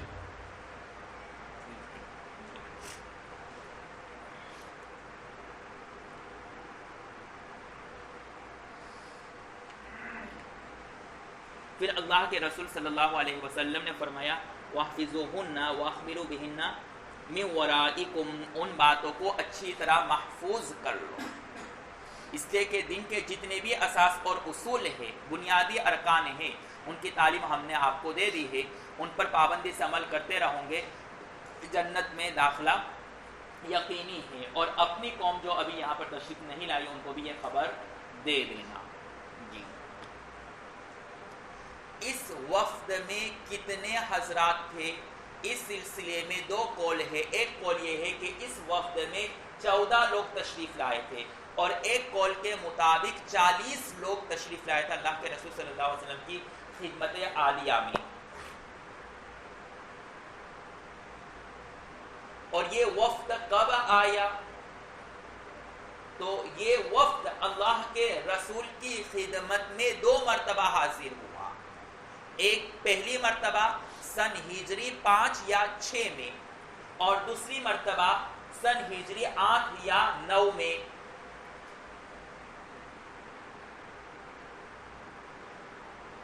اور راوی ابن عباس رضی اللہ تعالیٰ عنہ جس واقعے کو نقل کر رہے، وفد عبدالقیس کے آنے کی جو بات بتلا رہے ہیں، وہ پہلی مرتبہ کا ہے، یعنی سن ہجری 5 یا 6 کا واقعہ. تو اس حدیث میں وفد کے آنے کا کون سا وقت مراد ہے؟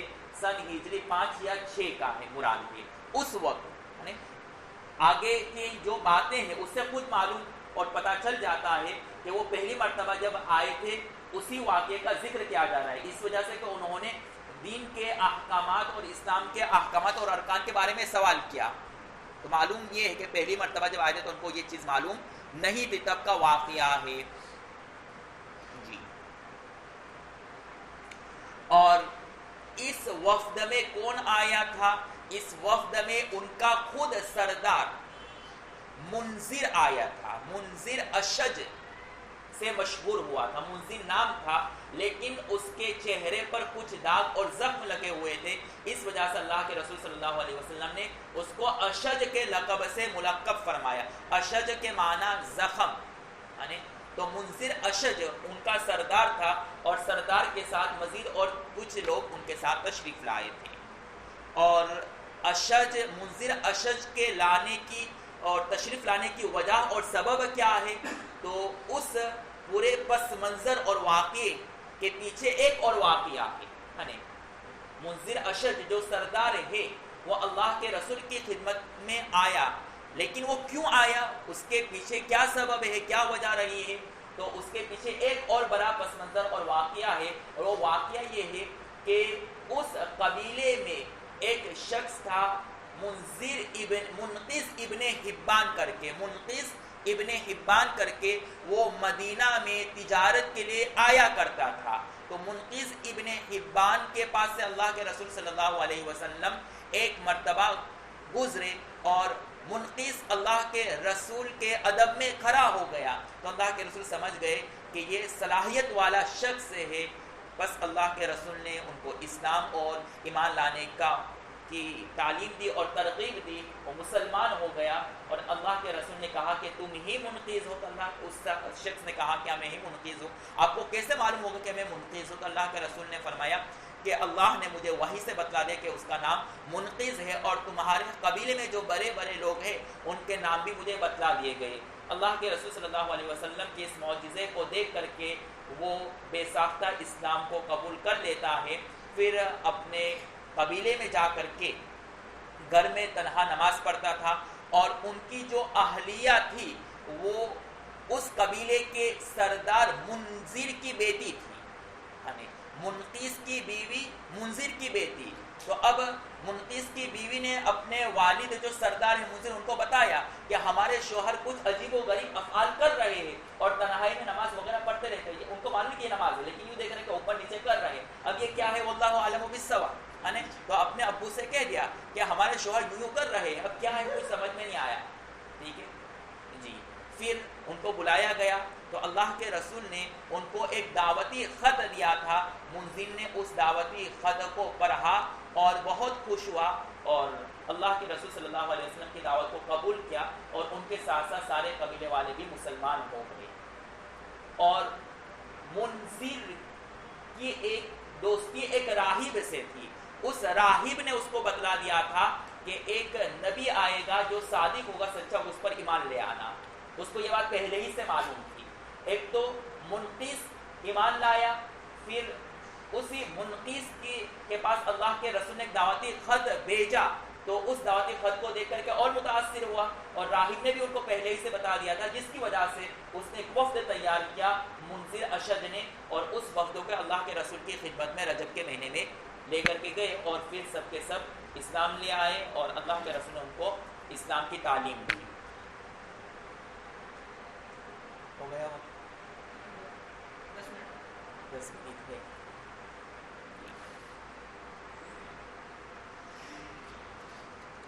آپ نے یہ واقعہ سنا ہوگا تاریخی کتابوں میں، نہیں سنا؟ نہیں سنا، نیا ہے صحیح، حالانکہ بہت مشہور واقعہ.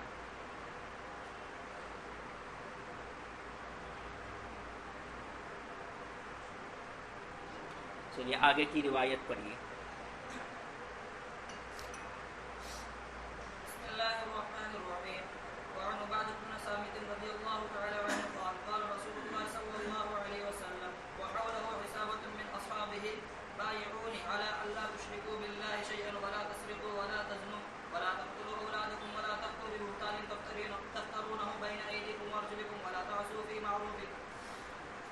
ومن وفى منكم فأجره على الله ومن أصاب من ذلك شيئا فأوقب به في الدنيا فهو كفارة له ومن أصاب من ذلك شيئا ثم ستره الله عليه فهو إلى الله إن شاء عفا عنه وإن شاء عاقبه فبايعناه على ذلك متفق عليه. نہیں دیکھا ہے ترجمہ، بس ایک ہی حدیث دیکھ لیتے ہیں. حضرت عبادہ بن صامت رضی اللہ تعالیٰ عنہ فرماتے ہیں کہ اللہ کے رسول صلی اللہ علیہ وسلم کے ارد گرد صحابہ کی جماعت تھی، تو اللہ کے رسول صلی اللہ علیہ وسلم نے ہمیں بیعت کرنے کا فرمایا اس بات پر کہ ہم اللہ کے ساتھ کسی کو شریک نہیں کریں گے، چوری نہیں کریں گے، زنا نہیں کریں گے، اور اپنی اولاد کو قتل نہیں کریں گے، اور کسی پر الزام تراشی ان کے سامنے نہیں کریں. بین ایدیکم وارجلکم کا ترجمہ ہوگا آمنے سامنے، ٹھیک ہے. الزام تراشی کسی کے سامنے ہم نہیں کریں گے. یہ کیوں اسلوب اختیار کیا گیا وہ بعد میں بتلائیں گے. ولا تعصوا فی معروف، اور معروف کام میں ہم نافرمانی نہیں کریں گے. ولا تعصوا، اور تم نہیں کرو گے نافرمانی، فی معروف، معروف کاموں میں، اور تم معروف کاموں میں نافرمانی نہیں کرو گے. فمن وفا منکم فاجرہ علی اللہ، تم میں سے جس شخص نے اس بیعت کی وفاداری کی تو اس کا اجر اللہ کے ذمے ہے. ومن اصاب من ذلک شیئا، اور جس نے اس بیعت میں، اس بیعت کی وجہ سے کسی گناہ سرزد ہو جانا، اصابہ کے معنی یہاں پر گناہ سرزد ہو جانا، لغزش ہو جانا، تو آگے کیا ہے؟ فَعُوقِبَ بِهِ فِي الدُّنْيَا، تو دنیا میں اس کو سزا دی جائے گی، اور یہ سزا اس کے لیے کفارہ ہے. وَمَنْ أَصَابَ مِنْ ذَلِكَ، اور جس نے اس میں سے کوئی غلط کام کر لیا، ناجائز کام کر لیا، ثُمَّ سَتَرَهُ اللَّهُ، پھر اللہ نے اس کے اس گناہ کو چھپا دیا، فَهُوَ إِلَى اللَّهِ، تو یہ سزا اللہ کے حوالے ہے. اگر چاہے اللہ تو اللہ اس کو معاف کرے، وَإِنْ شَاءَ عَاقَبَهُ، اور اگر اللہ چاہے تو اس کی پکڑ کرے. فَبَايَعْنَهُ عَلَى ذَلِكَ، چنانچہ ہم نے اللہ کے رسول پر ان تمام پر بیعت کر لی. اوپر جو واقعہ بیان کیا گیا ہے اس میں جو اس قبیلے کا سردار منذر ہے وہ سمجھدار بھی بہت تھا. منقذ تو ہے ہی، وہ تو پہلے سے تاجر تھا، لیکن منذر جو ان کا سردار تھا وہ بھی بہت سمجھدار تھا. جب سارے وفد کے لوگ مدینہ پہنچ گئے، اللہ کے رسول کو پہلے سے وحی سے اطلاع دے دی گئی تھی کہ یہ لوگ آنے والے ہیں، اس سے اللہ کے رسول نے پہلے صحابہ کو استقبال کے لیے بھیج دیا تھا اور کہا کہ ان کو استقبال کرنا. سارے قبیلے اور وفد کے لوگ اللہ کے رسول کے پاس دورے دورے چلے آئے، اور منذر جو سردار تھا سارے جانوروں کو برابر باندھا اور سب کا سامان برابر کیا، پھر غسل کے اور اچھا کپڑا پہن کر کے اللہ کے رسول صلی اللہ علیہ وسلم کی خدمت میں حاضر ہوا. اللہ کے رسول نے پھر کہا ہوا اشج، یہ اشج ہے، زخمی ہے. تو اس نے کیا جواب کہا کہ ظاہری طور پر میں زخمی ہوں لیکن دلی طور پر میں صاف ہوں، یعنی اللہ پر ایمان لایا. تو اللہ کے رسول صلی اللہ علیہ وسلم نے ان کی بہت تعریف کی، اور اس نے چونکہ جلدی نہیں کہ اللہ کے رسول کی ملاقات میں، تو اس پر غصہ نہیں ہوئے، بلکہ کہا کہ تم نے حلم اور حکمت سے کام لیا، یعنی حلم اور حکمت سے کام لیا. اور یہی ہر سردار کے اندر یہ صفت ہونی چاہیے، حلم اور حکمت. پھر اس نے سوال کیا کہ اللہ کے رسول یہ جو دو صفت ہے حلم اور حکمت کی، وہ تخلیقی ہے یا غیر تخلیقی، یعنی قدرتی طور پر میرے اندر ہے یا نہیں؟ تو اللہ کے رسول نے فرمایا فطرتاً اللہ نے تمہارے اندر یہ دونوں وصف کو رکھا ہے. تو وہ اور خوش ہو گیا. اس سے معلوم ہوا کہ جب کوئی برا آئے تو ان کے خوش آمدید کہنا، ان کو اچھے الفاظ سے بلانا اور ان کو مانوس کرنے کے لیے اچھی باتیں کہنا، یہ شریعت میں ممدوح اور پسندیدہ ہے. اور خاص طور پر اگر کسی کو دین کی طرف دعوت دینا ہے یا اپنے سوچ کی طرف کسی کو بلانا ہے، ہم خیال بنانا ہے، تو اس کے لیے ضروری ہے کہ انسان اس کے ساتھ اچھے اخلاق کے ساتھ پیش آئے، پہلے ہی سے نہی المنکر شروع نہ کر دیں. تبلیغ کا اصول، یہ تبلیغ کا اصول بتلایا گیا ہے کہ آتے ہی کسی پر برس نہ پڑے، بلکہ آپ قولا لینا، موسیٰ علیہ السلام کو بھی بتایا گیا، قولا لینا یہ اصول ہے. پھر بار بار آپ پیار و محبت سے نہ سمجھے وہ شخص، تو پھر کہا کہ آپ ان کی گرفت ہو گئی، ان کے لیے دعا مت کرو، یہ سب ڈوبیں گے، اب یہ سب ڈوبیں گے. سمجھ رہے جی؟ تو پہلے قولا لینا، حکمت، پیار و محبت.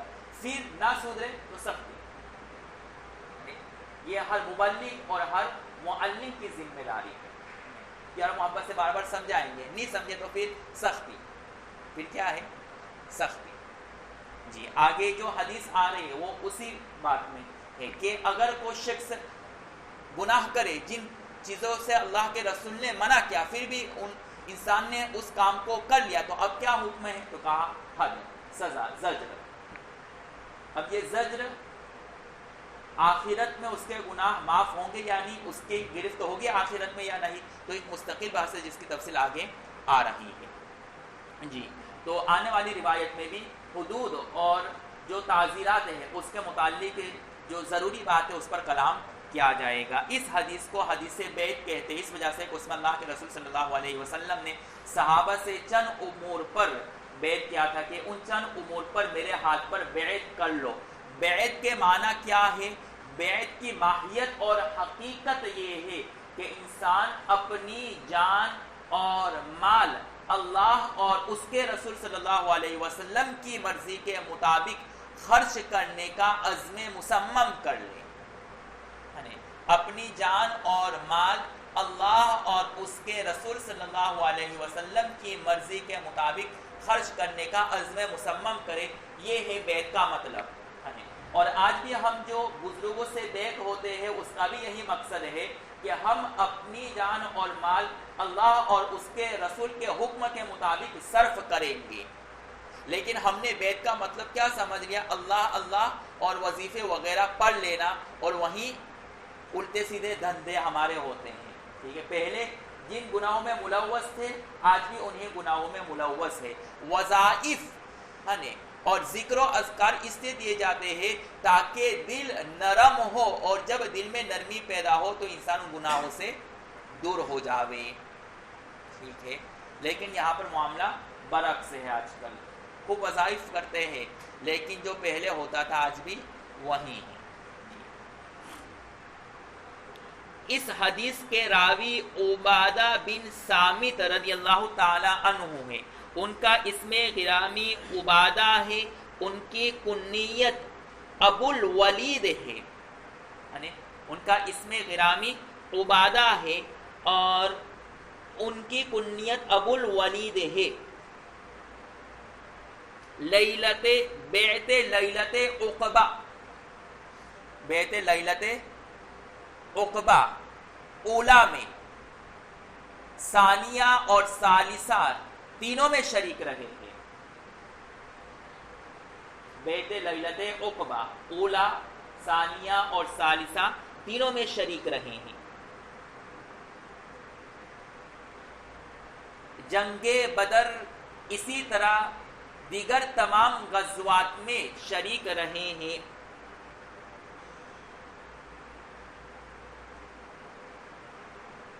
حضرت عمر رضی اللہ تعالی عنہ کے دور خلافت میں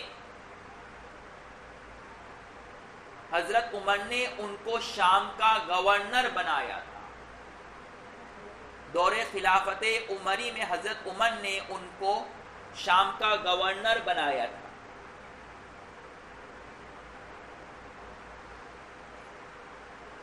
کچھ مدت مقام حمص میں رہے، اس کے بعد فلسطین چلے گئے تھے۔ مقام حمص میں رہے، اس کے بعد فلسطین چلے گئے تھے۔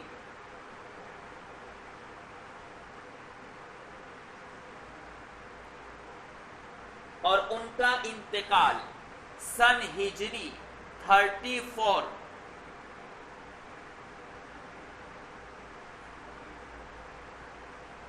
بیت المقدس یرملا کے اندر ہوا۔ ان کا انتقال سن ہجری 34 بیت المقدس یرملا کے اندر ہوا۔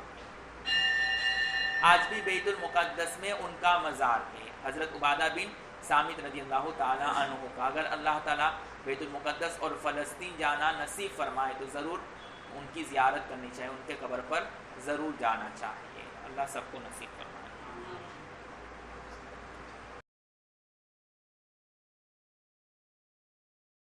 اور جس شخص نے مذکورہ امور میں سے کسی گناہ کو انجام دے دیا، پھر اللہ نے اس کے اس گناہ کو چھپا دیا، تو وہ معاملہ اللہ کے حوالے ہے۔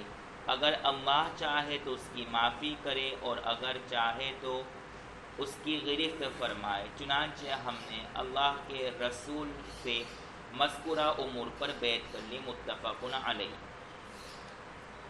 جی، راوی کے مختصر حالات آپ کے سامنے آ چکے ہیں۔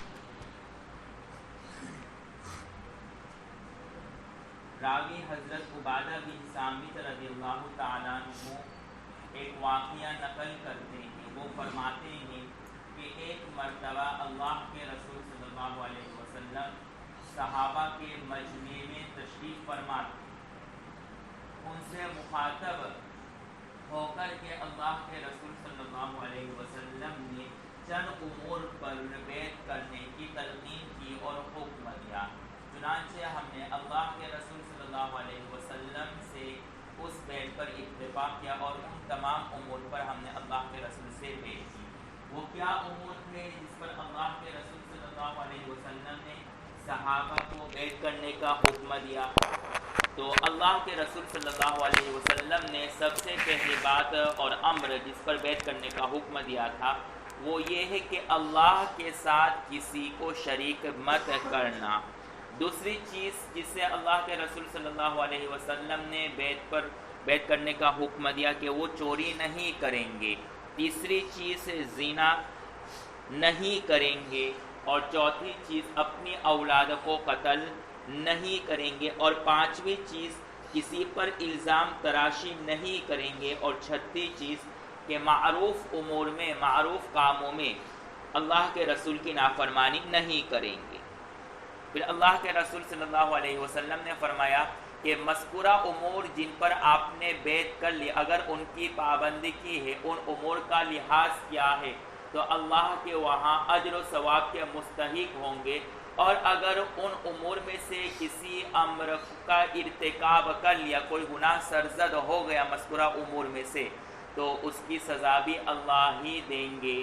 اگر لوگوں کے سامنے وہ عیب آ گیا ہے، اسلامی حکومت ہے، تو اس کو اوپر حد جاری کی جائے گی، اور یہ حد اس کے گناہوں کے لیے کفارہ ہے۔ اور اگر اس کا گناہ ظاہر نہیں ہوا، جس کی وجہ سے وہ حد سے بچ گئے، اس کو اوپر حد جاری نہیں ہوئی، اس طرح چوری چپ کے اس نے زنا کیا یا چوری کی جس کی وجہ سے لوگوں کو پتہ نہیں چلا اور حد جاری نہیں ہوئی، تو اللہ کے رسول صلی اللہ علیہ وسلم فرماتے ہیں کہ اس کا معاملہ اللہ کے حوالے ہے۔ آخرت میں اللہ چاہے تو اس گناہ پر جو حد جاری ہونی چاہیے تھی دنیا میں وہ جاری نہیں ہوا، تو اب آخرت میں چاہے اللہ اس کی گرفت کرے یا چاہے اللہ اس کو معاف کرے، یہ اللہ کے حوالے ہے، اللہ کے اختیار میں۔ یہ پوری حدیث کا واقعہ اور پس منظر ہے۔ پھر راوی فرماتے ہیں کہ ہم صحابہ نے اور اس پورے مجمع نے اللہ کے رسول صلی اللہ علیہ وسلم سے مذکورہ امور پر بیعت کر لیا، اور ہم نے عزم مصمم کر لیا کہ ہم ان امور کو انجام دہی دیں گے اور ان امور پر پابندی کریں گے۔ یہ پورے واقعے کا خلاصہ اور پس منظر ہے۔ اب حدیث سے مستفاض اور مستنبط ہونے والے مسائل دیکھیے۔ حدیث میں ایک لفظ آیا ہے اصابتن، اس جماعت پر اصابتن کا اطلاق ہوتا ہے جس میں کم از کم 10 افراد ہو۔ اصابتن کا اطلاق اس مجمع اور افراد اور جماعت پر ہوتا ہے جس میں کم از کم 10 افراد ہو، اور 10 سے لے کر کے 40 افراد تک مراد لیے جا سکتے ہیں۔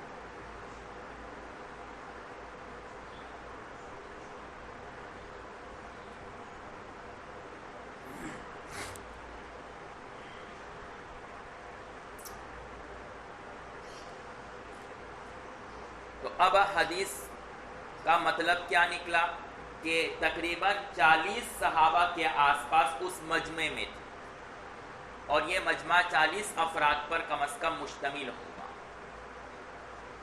اور انہوں نے اللہ کے رسول سے بیعت کر لی چند امور پر۔ ایک تو شرک باللہ، ایک تو کافر کا شرک کرنا، اور ایک ہے مسلمان کا شرک کرنا۔ دونوں میں زمین و آسمان کا فرق ہے۔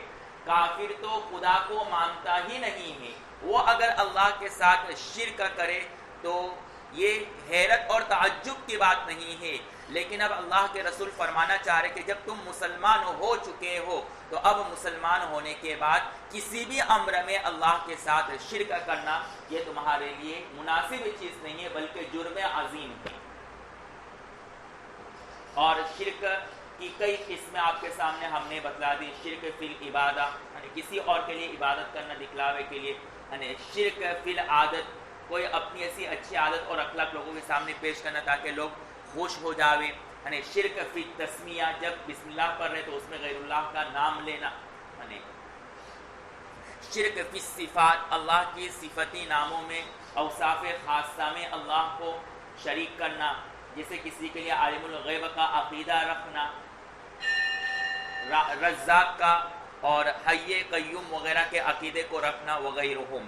یعنی اسی طرح شرک فی الذات، یعنی اللہ کے برابر کسی کو شریک کرنا، جیسے کہ آگے کی روایت آ رہی ہے کہ اللہ کے برابر ان کی اولاد ہے، ان کا کنبہ ہے، خاندان ہے وغیرہ۔ یہ ساری شرک سے اللہ کے رسول صحابہ کو منع فرما رہے ہیں کہ کبھی کبھار انسان ظاہری شرک سے تو بچتا ہے، لیکن کبھی کبھار شرک خفی میں مبتلا ہو جاتا ہے جو کہ ریاکاری کو جنم دیتا ہے۔ تو اس شرک اصلی وہ تو ہے ہی جرم عظیم اور اس کے لیے تو کوئی معافی ہے ہی نہیں، اور ایک شرک خفی کے خفیہ طور پر انسان شرک کرتا ہے، بلکہ کبھی کبھار خود اپنی ذات میں بھی وہ شرک کرتا ہے۔ کس طریقے پر کہ وہ اپنے آپ کو خود اچھا سمجھنے لگتا ہے اور دوسرے کو حقیر سمجھنے لگتا ہے، یہ بھی ایک طرح کی بیماری ہے۔ اس طرح بھی انسان کو شرکت نہیں کرنی چاہیے، ہمیشہ اپنے لیے حقارت اور گنہگار اور اللہ کے بندے ہونے کا ثبوت دینا چاہیے، اور اللہ کی ذات کو ہمیشہ برتر رکھنا چاہیے. اور یہ خود پسندی یہ کبر کو جنم دیتا ہے، اور کبر کے بارے میں اللہ کے رسول نے فرمایا ردائی یہ میری چادر ہے، اس میں کوئی شریک نہیں ہونا چاہیے. اس وجہ سے یہاں پر صحابہ کو کہا کہ شرک کے تمام انواع سے بچو. شرک اصلی وہ تو کریں گے نہیں، امید ہے صحابہ سے کہ وہ شرک اصلی نہیں کریں گے، لیکن ہو سکتا ہے شرک خفی میں مبتلا ہو جاوے، جس کو ریاکاری، عجب، تکبر اور خود پسندی کہتے ہیں. تو شرک کی ان تمام قسموں کو بھی بند کر دیا، ان کے دروازے کو اللہ کے رسول نے پہلے ہی سے بند کر دیا، اور صحابہ کو بتلا دیا کہ ان تمام امور سے بھی اپنے آپ کو بچا کر کے رکھنا ہے.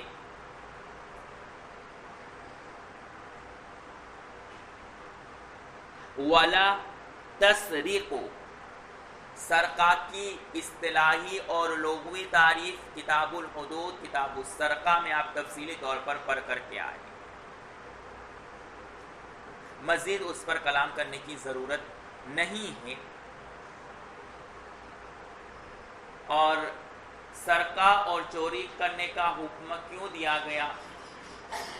اس وجہ سے کہ یہ معاشرے کے نظام کو درہم برہم کر دیتا. کوئی ضرورت مند آدمی ہے، اس نے اپنے پیسے بچا بچا کر کے رکھا ہے تاکہ اپنے والدین کی یا کسی رشتہ دار کی کا علاج کر سکے یا اپنے فلاں تقاضے کو پورا کر سکے، لیکن انسان چوری کر کے اس آدمی کو پریشانی میں ڈال دیتا ہے، اور وہ ہر آسان چیز کا طالب بن جاتا ہے کہ ہر چیز وہ آسانی سے مل جاوے. تو وہ عیش پرست، آسان پرست اور ہر امر میں سہولت پسند کا طالب ہو جاتا ہے. وہ محنت اور کام چور بن جاتا ہے. ہر چیز میں وہ پتلی گلی کو اختیار کرتا ہے اور آسان اور چور گلی کو استعمال کر کے خود بھی پریشان، دوسرے کو بھی پریشان کرتا ہے. تو شریعت نے ان تمام امور سے منع کیا گیا ہے جس میں وہ خود اس کو پریشانی اٹھانی پڑے اور دوسروں کو بھی. اگرچہ ظاہری طور پر اس کو آسانی محسوس ہو رہی ہے، لیکن اگر اس کی چوری پکڑی جائے تو اس کے لیے بھی بہت بڑی مصیبت ہے.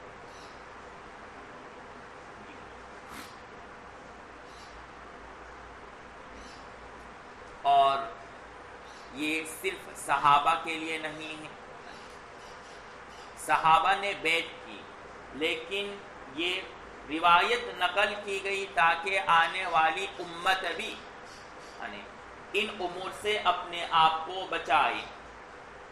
جہاں صحابہ نے شرک اصلی سے اپنے آپ کو بچایا تو وہاں شرک خفی سے بھی بچنے کا حکم دیا. تو یہ حکم ہمارے لیے بھی ہے کہ ہم وارثین انبیاء ہیں، اپنے آپ کو شرک اصلی کے ساتھ ساتھ شرک خفی سے بھی بچانا چاہیے، ریاکاری سے، حسد، کینہ، کبر، عجب پسندی. آج کل کیا بیماری چل پڑی ہے کہ ہم کبھی کبھار اپنے آپ کو اچھا سمجھنے لگتے ہیں، دل ہی دل میں دوسرے کو برا نہیں کہتے، اس کو حقیر نہیں سمجھتے، اس کی تو تعریف کریں گے ہی کریں گے، لیکن دل ہی دل میں وہ خوش فہمی میں مبتلا ہوگا کہ میں بہت اچھا ہوں اس کے مقابلے میں.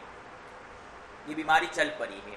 اور ایک جملہ کہ ہم تو ناچیز ہیں، ہم فقیر ہیں، اس طرح کے جملے بھی ہم استعمال کرتے ہیں. حضرت تھانوی رحمۃ اللہ علیہ فرماتے ہیں کہ ہمارے متواضعانہ الفاظ میں بھی تکبر کی بو ہے. ہم جو متواضعانہ الفاظ استعمال کرتے ہیں اپنے لیے کہ ہم تو ناچیز ہے، بندہ فقیر ہے، اس طرح کے الفاظ، اس میں بھی تکبر ہے. حقیقت میں اپنی ذات کی نفی مقصود نہیں ہوتی ہے، بلکہ نفی میں اپنی ذات کی اثبات مقصود ہوتی ہے. وہاں سمجھ رہے ہیں؟ ہم بندہ ناچیز نہیں بلکہ ہم بہت بڑی چیز ہے، یوں کہنا چاہ رہے ہیں ہم بہت. جی جی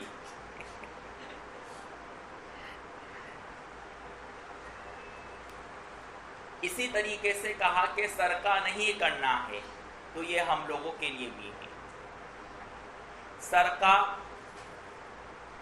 خواص میں کیا ہے؟ اگر معلم ہے، حاضری لگانے میں دندما، تاخیر سے آیا اور اس میں جلدی حاضری لگا دی. اس لیے ہمارے بڑوں کا یہ اصول رہا ہے کہ اپنی تنخواہ میں سے کچھ نہ کچھ کٹوا لیتے ہیں تاکہ پڑھنے پڑھانے میں کوئی کمی رہ گئی ہو تو اس کی تلافی ہو جائے کسی حد تک. اور ہم نے بھی یہی کوشش کی اور کر رہے ہیں کہ کچھ نہ کچھ اس میں سے کاٹ لیا جائے تاکہ جو کمی رہ جاوے اس پر گرفت نہ ہو.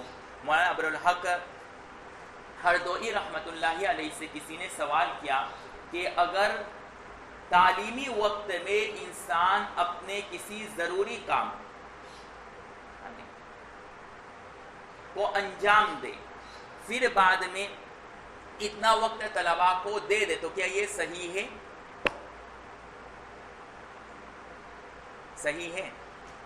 ابھی میں نے 5 منٹ لے لیا آپ لوگوں کے کسی اپنے ذاتی کام میں اور پھر وہ 5 منٹ بعد میں آپ کو دے دو کسی اور شکل میں کسی اور وقت میں. کیوں؟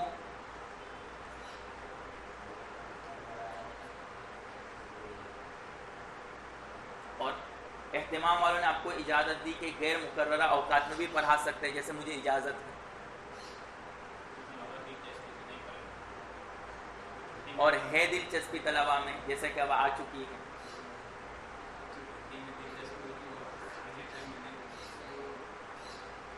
اور اگر پیدا ہو جاوے تو اس کا دلچسپی سے تعلق نہیں ہے. جو اوقات مقررہ ہے یہ مفروضہ اوقات ہے,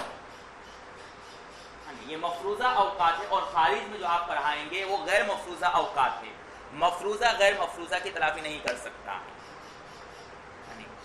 ایک ہے رمضان کے فرض روزے, اس کو اگر آپ نے وقت پر ادا نہیں کیا تو قضا بعد میں اس فرض کی تلافی نہیں کر سکتا کما حق کا ہو. تو یہ بھی چوری میں شامل ہے, یہ بھی چوری میں شامل ہے. اور طلباء کی چوری بغیر اجازت کے ساتھیوں کا مال کھا لینا اور اٹھا لینا, ان کی پارلے جی بسکٹ گھی گھر سے لائے ہوئے کھانے پینے کے سامان بغیر اجازت کے اٹھا لینا اور یوں کہنا کہ ہمارے درمیان دوستی ہے, ہمارے درمیان دوستی ہے. یہ دوستی آپ کے اس چوری کے لیے جواز کا راستہ نہیں کھول دیتا ہے, یہ ایک ہیلا ہے اور تعویل ہے. اور مولوی کی عادت ہوتی ہے کہ ہر ناجائز کام کو جائز کرنے کے لیے کوئی نہ کوئی ہیلا تلاش کر لیتا. جہاں حدیث میں کہا گیا ہے کہ اپنے قریبی لوگوں کے مال لینے میں اجازت کی ضرورت نہیں ہے, وہاں طیب نفس دل کی خوشگواری مراد ہے. اور ظاہری بات ہے جن ساتھیوں کا آپ مال لے رہے ہیں جب اس کو پتہ چلے گا تو اس کو برا لگے گا. اسی وجہ سے آپ تنہائی میں لے رہے جب وہ موجود نہیں ہیں. اگر آپ کے دل میں یقین ہے کہ واقعتاً اس کے مال کو اٹھانے سے یا کھانے سے اس کو خراب نہیں لگتا ہے تو اس کے سامنے بھی کبھی اٹھا کر کے کھا کر کے دیکھ لو, پورا کھا لو اس کا سامان, پھر کچھ نہیں بولتا ہے تو ہم مانیں گے کہ ہاں واقعتاً ہے یہ بات. لیکن تنہائی میں اس کا مال اٹھانے یہ خود اس بات کی علامت ہے کہ وہ راضی نہیں ہے. اور حضرت تھانوی فرماتے ہیں کہ جو طالب علم چوری کرتا ہے تو وہ طالب علم نہیں ہے. یوں مت کہو کہ طالب علم نے چوری کی ہے, بلکہ یوں کہو کہ چور نے طالب علم کی شکل اختیار کر کے چوری کی ہے, اس لیے کہ طالب علم کبھی چور ہو ہی نہیں سکتا ہے. یہ حقیقت میں اگر طالب علم چوری کرتا ہے تو حقیقت میں طالب علم نہیں ہے, بلکہ حقیقت میں چور ہے جو طالب علم کی شکل و صورت اختیار کر کے آیا ہے. سمجھ گئے؟ اگر کوئی اس بیماری میں مبتلا ہے تو سمجھ لے کہ وہ حقیقت میں طالب علم نہیں ہے, اصل چور بن کر کے آیا ہے مدرسے میں. اور یوں مت سمجھے کہ ابھی غریبی ہے اس لیے ہم مجبوری میں چوری کرتے ہیں, مال و دولت آ جائے گا پھر بھی یہ چوری کی عادت نہیں جاتی. اس کی وجہ میں نے بتلا دی, سہولت پسند آسانی کا طالب ہو چکا ہے, ہر چیز میں آسانی تلاش کرتا ہے. اسی وجہ سے مالدار ہونے کے باوجود جو لوگ غربت میں چوری کرتے تھے پھر مالدار ہو گئے, اس کے بعد بھی چوری کی عادت نہیں گئی, اس کے بعد چوری کی عادت نہیں گئی. کچھ بڑے مالدار لوگ آئے تھے دعوت کھانے کے لیے, تو جو ردی قسم کی چھری چمچ وغیرہ تھے اس کو میز پر بہت خوبصورت انداز میں سجا کر کے رکھا. تو کسی نے میزبان سے سوال کیا کہ اتنی ساری چوریاں چمچ وغیرہ جو تھرڈ کلاس کے ہیں وہ کیوں آپ رکھ رہے ہیں یہاں پر میز پر، حالانکہ آنے والے مہمان تو بہت وی آئی پی اور کروڑ پتی ہے، تو یہ ان کے شان کے خلاف ہے. تو کہا کہ یہ اگرچہ بہت بڑے وی آئی پی اور ہم سے کروڑ پتی ہے، لیکن ان کی عادت ہے کہ جب بھی کسی کے گھر پر جاتے ہیں تو کچھ نہ کچھ چوری کرتے ہیں، ان کی فطرت بن چکی ہے. تو جب یہ آئیں گے تو کچھ نہ کچھ چوری کریں گے، تو کم از کم فرسٹ کلاس کا سامان چھوڑے تو اپنے کو زیادہ دکھی نہیں ہوگی، لیکن وہ چوری کر کے تو ضرور جائیں گے. اس لیے ہم نے یہ سب فرسٹ کلاس کی چھریاں چمچ وغیرہ سامنے رکھا ہے تاکہ ان کو چوری کرنے میں بھی سہولت رہے اور ہمیں بھی کوئی زیادہ تکلیف نہ ہو. جی وَلَا تَزْنُوا، اور زنا مت کرو. زمانے جاہلیت میں چونکہ اس کا رواج زیادہ تھا، اس لیے اللہ کے رسول نے اس سے بھی منع فرمایا کہ زنا مت کرو، اور اس زمانے میں بھی عام ہو چکا ہے. بلکہ اس دور میں جو جہالت تھی، زنا یا عیاشی اور فحاشی تھی، اس دور نے تو اس کا ریکارڈ قائم کر دیا اور ان کو بھی پیچھے چھوڑ دیا عیاشی اور فحاشی نے. یہ زمانے جاہلیت میں ہونے کے باوجود اتنی عیاشی نہیں کی ہے جتنی اس زمانے کے لوگ کر رہے ہیں. جاپان اور چائنا میں پورے ننگے آدمی کو ٹیبل پر بچھا کر کے اس کے اوپر کھانا رکھا جاتا ہے. ننگا آدمی اس کے آنکھوں کو بند کر دیتے ہیں. اگر عورتیں ہیں کھانے والی سب کے سب تو مرد ہوگا، اس کے ذکر پر بھی کھانا رکھیں گے، سمجھ رہے، اور وہاں سے منہ لگا کر کے کھائیں گے. آپ اس کی کلپنا نہیں کر سکتے ہیں. جب آپ ان تصاویر کو دیکھیں گے کہ اس طرح کے ہوٹل ہمارے یہاں چالو ہے، آپ دیکھ نہیں پائیں گے، آپ کے ہوش اڑ جائیں گے. اور اگر کھانے والے مرد ہیں تو پوری ننگی عورت ہوگی، پورے جسم پر، پستان پر، شرمگاہ پر، ہر جگہ پر اس کو کھانے سے سجائیں گے اور منہ لگا کر کے کھائیں گے. مکمل برہانہ. یہ ہے عیاشی اور فحاشی. سمجھ رہے ہیں.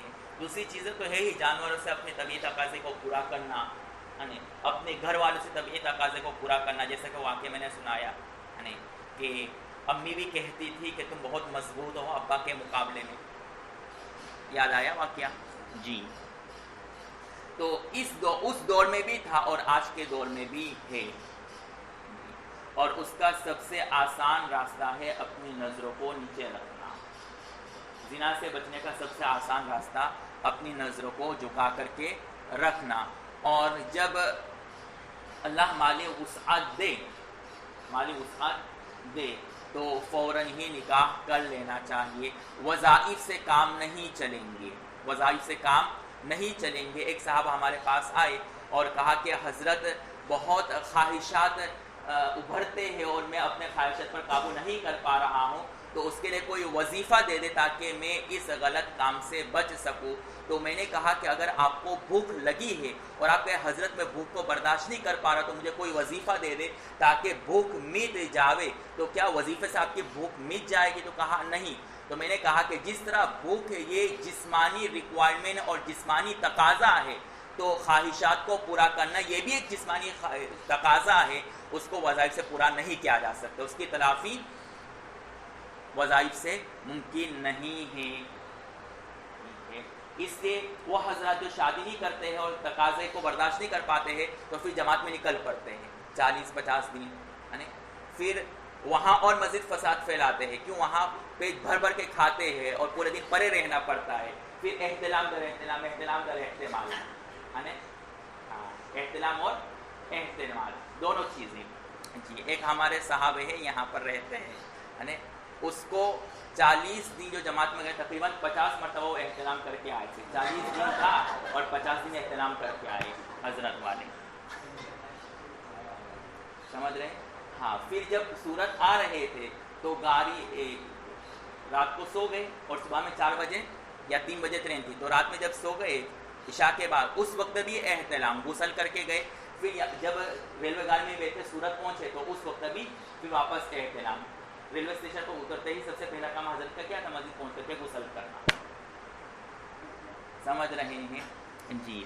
تو یہ چیزیں اس سے پوری نہیں ہوتی وظائف جماعت میں نکلنے سے، بلکہ شادی کرنا ضروری ہے، الا یہ کہ آپ کو اپنے جذبات پر قابو ہو تو ٹھیک ہے، ورنہ عوام الناس جو ادھر ادھر بھٹکتے رہتے بازار میں، خاص طور پر سورج جیسی سٹی میں، تو معاملہ بہت مشکل ہے، جس کو ادھر ادھر بھٹکنے کی، ادھر ادھر نظر کرنے کی عادت ہوتی ہے، الا یہ کہ گھر سے مدرسہ، مدرسہ سے گھر، وہ اگر کوئی ایسا آدمی ہو تو ٹھیک ہے، اور ادھر ادھر اس کی نظر بھٹکتی رہتی ہے تو اس کے لیے مشکل ہے اس کام سے بچنا. جی تو ولا تزنو، زنا مت کرو، اس کا مطلب یہ ہے کہ وہ اسباب جو انسان کو زنا تک پہنچاتے ہیں اس سے بھی بچنا ہے اور زنا سے بھی بچنا ہے. اور اسباب زنا میں نے بتایا بد نظری اور عورت کے برے خیالات اور وساوس کا لانا، اور کثرت سے طعام کھانے اور وقت پر شادی نہ کرنا، یہ اسباب زنا میں سے ہیں، یہ بھی اسباب زنا میں سے ہے. آپ نے جلد ثانی کتاب النکاح پڑھ لیا ہے، شروع کر دیا ہے؟ نہیں شروع ہوا ہے، باقی ہے. وہاں ایک حدیث آئے گی کہ نکاح کرو، نکاح کرنے کی وجہ سے، پہلی روایت ہے کتاب النکاح کی، انسان اس سے محسن اور پاک دامن رہتا ہے، اور اگر شادی کرنے کی استطاعت نہیں ہے تو روزہ رکھو، لأنہ وجاء، اس لیے کہ وہ ڈھال ہے. تو یہاں پر اس حدیث میں دو سوال ہیں. ایک تو یہ ہے کہ حدیث میں یوں کہا گیا ہے کہ شادی کے بعد انسان محسن پاک دامن اور زنا جیسے گناہوں سے بچ جاتا ہے، لیکن پھر بھی ہم نے بہت سارے لوگوں کو دیکھا کہ شادی کے بعد بھی ان کو منہ کالا کرنے کی عادت پڑ جاتی ہے. ایک صاحب نے شادی کر لی لیکن روزانہ وہ کم از کم 1-2 سے اپنا منہ کالا کر کے آتا ہے، اور وہ صاحب نے خود اس کے دوست کو واقعہ بیان کیا کہ اب تک حضرت کا ریکارڈ ہے کہ 400 سے 500 لڑکیوں کے ساتھ اپنا منہ کالا کر لیا 1 سال کی شادی کے اندر، ماشاءاللہ، اور وہ فخر سے بیان کرتا ہے. ٹھیک ہے، تو وہاں تو حدیث میں کہا گیا ہے کہ نکاح یہ انسان کو زنا سے بچاتا ہے، تو پھر یہ نکاح کر کے پھر کیوں زنا کر رہا ہے؟ پھر دوسرا سوال یہ ہے کہ روزہ انسان کے خواہشات کو دبا دیتا ہے. تو غالباً حضرت گنگوہی کے پاس ایک صحابہ آئے اور کہا کہ حضرت داغدار بہت کھڑے ہوتے ہیں، کیا کریں؟ تو بازو میں خادم صاحب موجود تھے، تو وہ فارم میں آ گئے اور کہا کہ ہم نے تو یہ حدیث میں پڑھ لیا، چلو ہم ہی جواب دے رہے. حضرت جواب دے اس سے پہلے کہا روزہ رکھو، روزہ رکھو. تو پھر اس سائل نے جواب دیا کہ روزہ رکھتے ہیں تو اور حضرت داغدار کھڑے ہوتے اور زیادہ متحرک ہوتے ہیں. تو وہ حیرت میں پڑ گئے، اب کیا جواب دے؟ تو حضرت نے کہا کہ پہلا سوال کا جواب تم نے دیا، اب دوسرے سوال کا جواب تم ہی دو. ٹھیک ہے، اب تم ہی دو. مطلب یہ ہے کہ یہ ادب کے خلاف تھا. آپ کو کیا بولنا ہے، کس کو کیا تجویز اور کیا علاج دینا ہے وہ آپ کو معلوم نہیں. کیا اس کا علاج روزہ ہی یا کچھ اور ہے؟ وہ آپ کا حق نہیں تھا. جی اس نے کہا کہ اب تم ہی جواب دو، اب تم بھی اس کا جواب دینا. جی نکاح کو زنا کے لیے سد باب بتایا ہے، اسی طرح روزہ خواہشات کو دبانے کے لیے ایک ڈھال ہے، لیکن اس کے باوجود بھی روزہ کے بعد بھی انسان غلط کام میں مبتلا ہو جاتا ہے. بلکہ کئی واقعات ایسے پیش آتے ہیں، فون آتا ہے کہ ہم نے اس طریقے سے اپنے طبعی تقاضے کو روزے کی حالت میں پورا کر لیا، اب کیا حکم ہے؟ جی کھڑا ہوا تو پھر پلنگ سے ہم نے رگڑ لیا. ایسے بھی لوگ سوال کرتے ہیں صبح میں سحری میں. بالکل شرم و حیا نہیں، شرم و حیا ختم ہو چکے مولانا. اور یہ کون سے لوگ؟ تبلیغی مولوی صاحب، تبلیغی لوگ، بڑی بڑی داڑھی، بال سفید ہو چکے ہیں، ایسے سوال کر رہے ہیں کہ مولانا دنگ مار رہا تھا تو نہیں صبر ہو چکا تو ہم نے پلنگ سے یوں کر لیا تو کیا حکم ہے؟ میں کہ جو ہونا تھا ہو گیا، اب کیا حکم ہے؟ اللہ معاف کرے. ہاں تو دیکھیں روزے کی حالت میں بھی یہ الٹے سیدھے دھندے ہو رہے ہیں، تو اس کا پورا خلاصہ آپ کو اور پوری تفصیل جاننی چاہیے کہ ایسا کیوں ہو رہا ہے آج کل امت میں. جی کتاب النکاح میں علامہ رفیق آپ کو یہ ساری تفصیل بتلا دیں گے، نہیں بتلائیں گے تو کوئی بات نہیں، توضیحات تو ہے. وَلَا تَقْتُلُوا أَوْلَادَكُمْ، اور اپنی اولاد کو قتل مت کرنا، توضیحات کو دیکھتے ہوئے. جی کافروں کو اللہ کے رسول صلی اللہ علیہ وسلم نے خاص طور پر قتل اولاد سے منع فرمایا، اس لیے کہ زمانے جاہلیت میں اولاد کو قتل کرنے کا رواج تھا. لڑکیوں میں تو بات عام کی آر اور شرموں کی وجہ سے، اور کبھی کبھار لڑکوں کو بھی قتل کر دیا کرتے تھے. قتل کرنے کی دو وجہ ہے. نحن نرزقکم جو آیت ہے قرآن اس میں پوری تفصیل ہے کہ اس پرائے کو الگ الگ طریقے سے کیوں کیا گیا. مفہوم اور آیت دو ہے اور دونوں کا مفہوم ایک ہے لیکن اسلوب بیان الگ الگ ہے. نحن نرزقکم و ایاکم اور ایک میں ایاکم و نحن نرزقکم اس طریقے سے آگے پیچھے. تو وہاں جلالین میں مولانا خلیل صاحب یا جس کے پاس بھی یہ حصہ وہ آپ کو بتائیں گے کہ اسلوب بیان میں کیوں اس طرح کی ترمیم کی گئی ہے. یہ خاص جاننے کی بات ہے. جی خیر. تو قتل اولاد کی دو وجہ تھی. ایک وجہ تو فقر خشیت املاق فقر اور تنگدستی کی وجہ سے اپنے اولاد کو قتل مت کرو کہ ہم پہلے ہی سے غریب ہیں اپنی اولاد کو کہاں سے کھلائیں گے. یا دوسری وجہ یہ ہوا کرتی تھی کہ مالدار تو ہے لیکن یوں سوچتے تھے کہ اب اگر وہ آ جائے گا تو کہیں اس نئے مہمان کے آنے کی وجہ سے ہمارے مال میں کمی نہ ہو جاوے. اور آج کل جو اولاد زیادہ نہیں پیدا کر رہے وہ اس وجہ سے کہ نہیں تنگدستی ہے بلکہ اس وجہ سے کہ اور زائد افراد کھانے والا بن جائے گا تو ہمارا مال کم ہو جائے گا. فراوانی ہے آج کل ہر ایک کے گھر میں بحمدللہ. اللہ تعالیٰ نے سب کے گھروں میں اتنی فراوانی کر رکھی ہے کہ انسان آرام سے اپنا پورا مہینہ نکال سکتا ہے. اگرچہ کچھ نہیں بچتا ہے لیکن پورا مہینہ آسانی سے نکال سکتا ہے اچھا کھا پی کر کے. لیکن پھر بھی ہم دو اور ہمارے دو کا نعرہ کیوں لگاتے ہیں تاکہ تیسرا آ کر کے اس حصے میں شریک نہ ہو جاوے اور اس میں کمی نہ آ جاوے. حالانکہ اللہ نے قرآن میں فرمایا کہ تمام جاندار کا رزق اللہ کے حوالے. وَمَا مِن دَابَّةٍ إِلَّا عَلَى اللَّهِ رِزْقُهَا.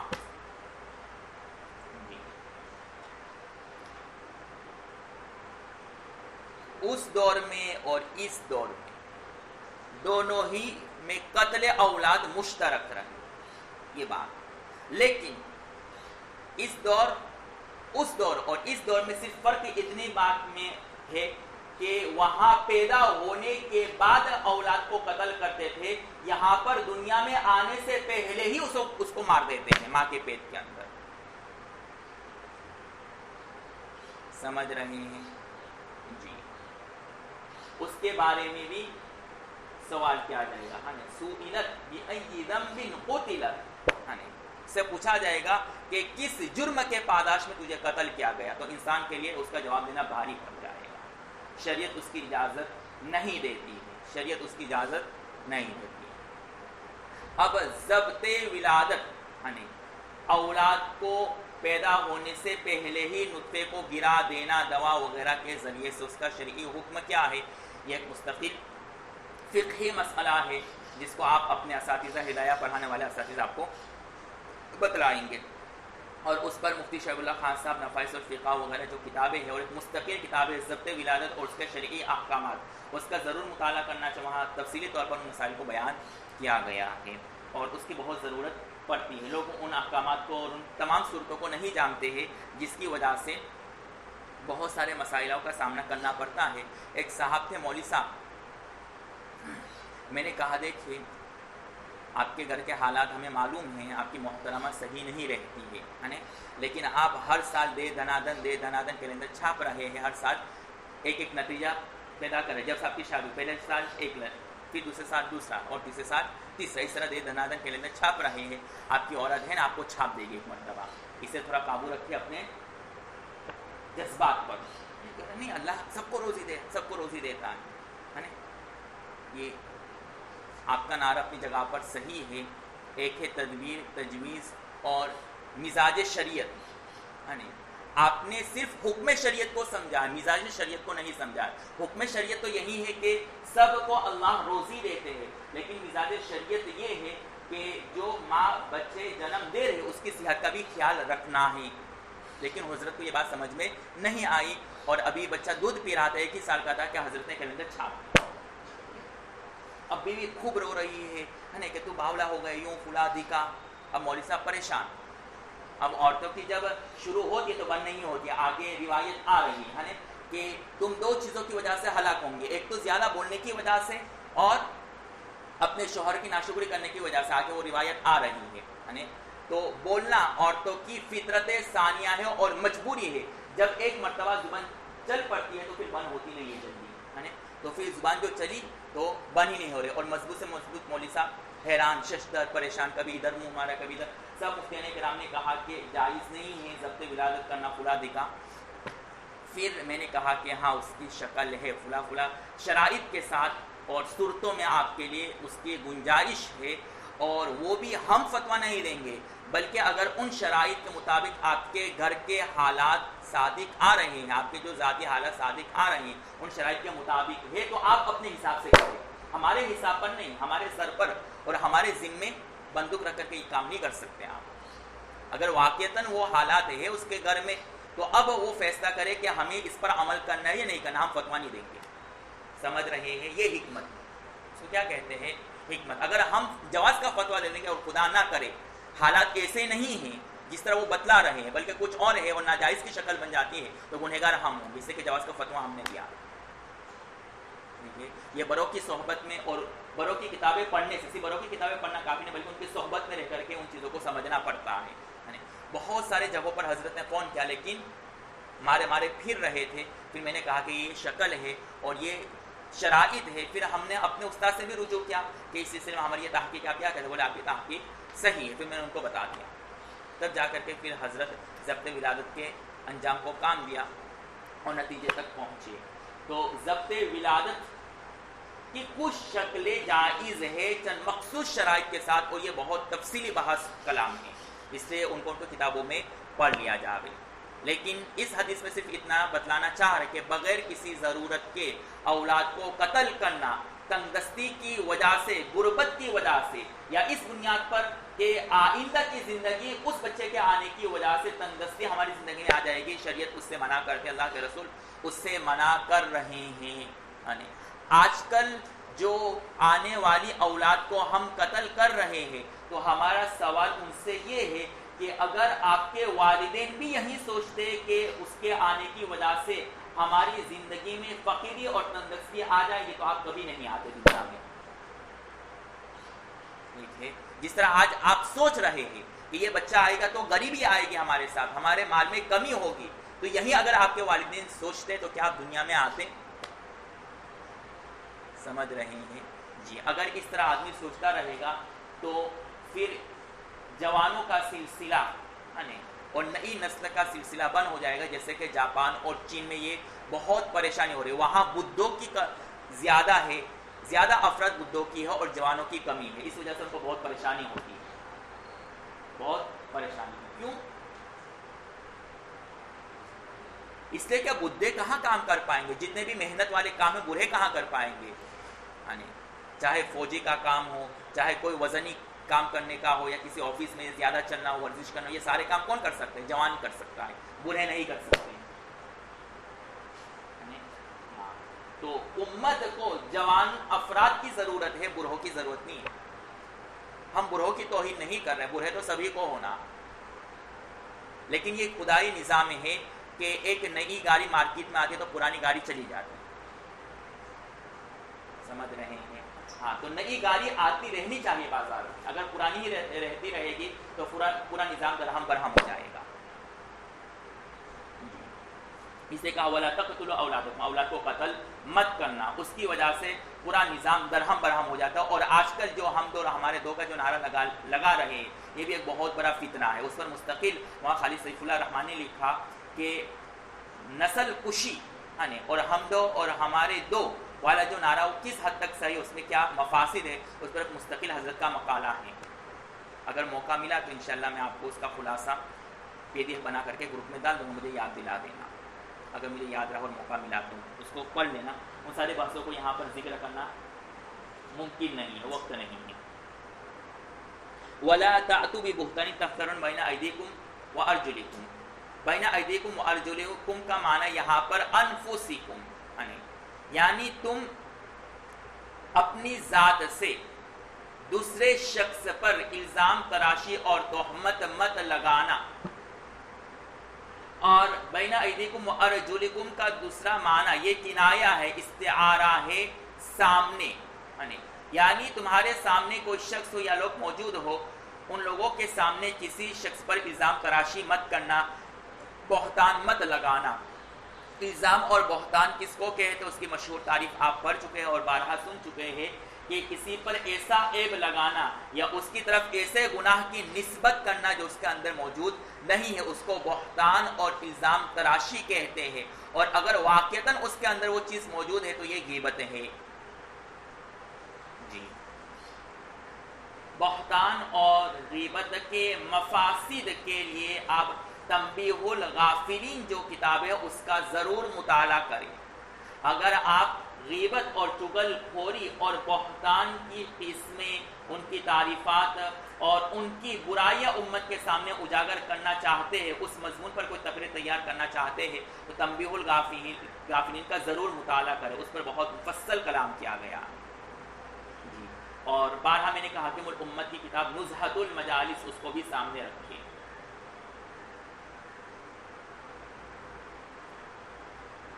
صرف اتنی بات کی نشاندہی کر دیتا ہوں کہ بہتان، الزام تراشی، غیبت اور چغل خوری ایسے گناہ ہیں جس کے بارے میں ہمارے مشائخ فرماتے ہیں کہ انسان ان باطنی امراض کا جو مرتکب ہوتا ہے اللہ اس کو ظاہری لا علاج امراض میں مبتلا کر دیتے ہیں، یعنی ظاہری لا علاج امراض، مولوی صاحب لا علاج امراض جیسے کینسر وغیرہ۔ جی، اور میں نے کسی موقع پر بیان میں اس بات کو کہا تھا، یہاں پر مسجد فاطمہ میں، اور مولانا طاہر کے والد صاحب بھی موجود تھے، تو انہوں نے کہا کہ آپ نے یہ جو بات نقل کی وہ کس بیس پر اور کس بنیاد پر، آپ کے پاس کیا دلائل ہے؟ تو میں نے پوری بات ان کو سمجھائی، تو بولے ہاں آپ کی بات صحیح ہے۔ پھر ان کو سامنے بھی کچھ اور پرانے زمانے کے واقعات پڑھے ہوئے تھے، تو وہ آئے تو پھر انہوں نے کہا ہم نے بھی کسی زمانے سے کچھ پڑھا تھا۔ جی، مسجد فاطمہ میں مولوی طاہر کے والد صاحب کلاس میں ہی بولا تو ہاں جی جی یاد ہے، چلیے اچھا ہے۔ وَلَا تَعْصُوا فِي مَعْرُوفٍ، اور معروف امور میں نافرمانی مت کرنا۔ معروف امور سے مراد وہ کام جس کا حسن شریعت سے معلوم ہو، ہر وہ کام جس کا حسن اور اچھا ہونا شریعت سے معلوم ہو، اور اس کے مقابل، معروف کے مقابل ہے منکر، یعنی ہر وہ کام جس کا کبھی ہونا شریعت سے معلوم ہو، معلوم کہ کام کا حسن اور اس کے کبھی کا علم شریعت کی وجہ سے ہوتا ہے، انسانی خواہشات اور عقل پر نہیں ہے۔ آج کل انسان کسی کام کو برا یا اچھا سمجھتا ہے اپنے عقل کے پیمانے پر، عقل کے پیمانے کو رکھ کر کے فیصلہ کرتے یہ کام اچھا ہے یا برا۔ یہ بہت بڑا اصول ہم نے بتلا دیا۔ کوئی آپ کا ساتھی کام کر رہا ہے اور آپ کہہ رہے ہیں یہ برا کام کر، یہ غلط کام کر رہے، تو کیا آپ نے اس کی طرف اس کام کی جو نسبت کی کہ وہ غلط کیا یا صحیح کیا وہ شریعت کے معیار کے مطابق ہے؟ جی، اس میں ہمیں بارہا سوچنے کی ضرورت ہے۔ کسی ساتھی نے کوئی کپڑا پہنا تو ہم فوراً اس کے اوپر تنقید کریں گے، یہ اچھا کپڑا نہیں ہے، یہ برا کپڑا ہے، یہ اچھا ہے۔ تو آپ نے یہ جو فیصلہ کیا وہ کون سا معیار ہے آپ کے پاس؟ ہمیں بتائیے۔ کسی چیز کو حسن اور قبیح قرار دینے کے لیے آپ کے پاس شرعی معیار اور شرعی دلائل ہونے چاہیے کہ آپ کے پاس ہے یا نہیں۔ آپ کے اساتذہ کبھی کچھ کام کرتے تو آپ فوراً معیار قائم کر لیجیے غلط ہے یا صحیح ہے، کیوں؟ آپ کی عقل کہہ رہی ہے، لیکن کیا یہ معیار شرعی ہے؟ اور اگر آپ نے شرعی معیار پر اس کام کو ناپا ہے تو واقعتاً وہ شرعی معیار صحیح بھی ہے یا نہیں، وہ بھی دوسری بات ہے۔ بہت ساری چیزوں کو ہم شرعی دلائل سمجھتے ہیں، پھر اس شرعی دلائل کو سامنے رکھ کر کے ہم فیصلہ سنا دیتے ہیں، حالانکہ ہم نے جس امر کا فیصلہ شرعی دلیل کو رکھ کر کے کیا ہے وہ اس امر کے لیے ہے ہی نہیں۔ جیسا کہ ابھی پیچھے ایک حدیث آئی، وہ اِلَّمْ تَكُنْ تَرَاهُ فَإِنَّهُ يَرَاكَ، اِلَّمْ تَكُنْ، اگر تو نہیں رہے گا، تراہو تو اللہ کو دیکھے گا۔ یہ بریلوی صوفی یہ حدیث کی تعویل کرتے ہیں، اِلَّمْ تَكُنْ، اگر تو نہیں رہے گا یعنی تو اپنی ذات کو ختم کرے گا، تراہو تو اللہ کو دیکھے گا۔ سمجھ رہے ہیں؟ ہاں، حالانکہ یہ حدیث میں یہ بتلانا مقصود نہیں ہے، اس حدیث کا مقصود اور مطلب کچھ اور ہی ہے۔ سمجھ رہے ہیں؟ ہاں، تو کبھی ایک چیز ہوتی ہے ہم اس کو دلیل سمجھ لیتے ہیں، اور جب آدمی کوئی رائے قائم کر لیتا ہے کہ ہم یہ جو سوچ رہے ہیں صحیح ہے، تو اس کے لیے ہزار دلائل بھی مل جاتے ہیں۔ اپنی غلط چیز کو صحیح کرنے کے لیے پھر اس کو ہزار دلائل بھی مل جاتے ہیں. اور یہی عادت ہوتی ہے اہل باطل اور فرقہ ضالہ کی. جب انہوں نے کوئی ایک رائے قائم کر لی کہ اللہ کے رسول عالم الغیب ہے یا فلاں چیز ہے، تو اب ان کے لیے ایسے دلائل بھی مل جائیں گے. یہی حال ہم لوگوں کا ہے کہ جب ہم کسی کے بارے میں کوئی رائے قائم کر لیتے ہیں تو پھر اب ہمارے پاس اس کو ثابت کرنے کے لیے ہزار دلائل کے انبار جمع کر لیتے ہیں، چاہے وہ دلائل اس بات کے لیے فید ہے یا نہیں، اس سے ہمیں کوئی سروکار نہیں. تو دو چیز ہے کہ حسن اور قبح کا مدار شریعت پر ہے، اور وہ بھی شرعی دلائل ان امور پر صادق آ رہے یا نہیں آ رہے ہیں. یہ مستقل ایک فن ہے جو بڑوں کی صحبت میں رہ کر کے انسان سیکھتا ہے. اللہ ہمیں صحیح سمجھ دے. آج کل یہ خواص میں یہ بہت بیماری پائی جا رہی ہے کہ ہم ہمیشہ حسن اور قبح کا مدار اپنے عقل پر رکھتے ہیں، اور اگر عقل کے مطابق نہیں کرتے اس حدیث پر عمل کرتے ہوئے تو پھر شرعی دلائل پیش کرتے ہیں، لیکن وہ شرعی دلائل کام کے نہیں ہوتے. وہ شرعی دلائل اتنے کمزور ہوتے ہیں جیسا کہ دکھتے ہوئے کو تنکے کا سہارا لینا. وَلَا تَعْصُوا فِي مَعْرُوفٍ، اور معروف چیزوں میں میری نافرمانی مت کریں. یہاں پر معروف یہ قید اتفاقی ہے، اس لیے کہ نبی معروف اور اچھے کاموں کا ہی حکم دیتا ہے، غیر معروف کا حکم نہیں دیتا ہے. اور یہ تخصیص بعد تعمیم ہے. تخصیصاً پہلے چند امور کا حکم دیا گیا جو اللہ کے رسول نے خصوصاً کرنے کا حکم دیا، پھر معروفی میں عموم کے طور پر بتلا دے کہ جتنے بھی شرعی احکامات ہیں ان پر عمل کرنا ضروری ہے، جتنے بھی معروف امور ہیں ان پر عمل کرنا ضروری ہے. معروف اور منکر کی تعریف اور ان کے اقسام مولانا محمد ارسلہ کی کتاب اللہ کے پیارے بندے کیسے بنے اس کا ضرور مطالعہ کرنا چاہیے. جو حضرات تبلیغی ہیں یعنی معروف اور منکر کے شرائط، کس وقت امر بالمعروف کرنا ہے، کس وقت نہی المنکر کرنا ہے، اور کن کن امور میں اس کے مستقل تفصیل کی گئی ہے. جو جائز امور ہے اس میں نہی المنکر نہیں ہے. یہ چشمہ پہننا میرے لیے جائز ہے، آپ یوں کہو کہ نہیں گول شیپ کا ہونا چاہیے، یہ اچھا نہیں لگتا ہے، یہ گھڑی ایسی ہونی چاہیے، یہ ایسا ہونا چاہیے، بہت خراب عادت پڑ گئی ہے. آپ مشکاہ ثانی میں پڑھیں گے کہ جب امیر لوگوں کے عیوب کے پیچھے پڑ جاتا ہے تو اس میں فساد پیدا ہوتا ہے. ان الامیر جب تغیتا ریبت الناس افسدتہم، یہ روایت آئی مشکاہ ثانی میں، شاید آ بھی چکی ہوگی، نہیں آئی ہے جی. تو اس میں وہی بات ہے کہ جب امیر اور حاکم لوگوں کے جواز جو جائز امور ہے جس میں شریعت نے اجازت دی ہے لچک دی ہے اس کے پیچھے پڑا رہتا ہے. کتنا کھاتا ہے تو، کتنا پیتا ہے، کیسا چلتا ہے، کیسا بولتا ہے، یہ ہماری فطرت ثانیہ بن چکی ہے جی. اللہ معاف کرے. ہاں تو اس کا ضرور مطالعہ کریں. فی معروف، امر بالمعروف اور نہی عن منکر، کس میں نکیر کرنا ہے، منکر کرنا ہے وہ ہمیں معلوم ہی نہیں مولوی صاحب، ہمیں معلوم ہی نہیں ہے. ہم جہالت کی انتہا تک پہنچ چکے ہیں، بس ظاہر علوم حاصل کر چکے ہیں لیکن مدل شریعت کو ہم سمجھ نہیں پائے. اس سے اس کا ضرور مطالعہ کریں جی. کون سی کتاب وہ میں نے بتلا دی. فمن وفا منکم فاجرہ علی اللہ، اگر اس نے ان امور کو انجام دے دیا تو اس کا اجر اللہ کے ہے، نہیں کیا تو مواخذہ ہوگا. پھر اللہ کے رسول نے کہا فہو کفارۃ اللہ، کہ یہ حد جو اس کو اوپر جاری کی گئی ہے گناہ کرنے کی وجہ سے، جیسے حد سرقہ زنا، تو یہ اس کے لیے کفارہ ہے.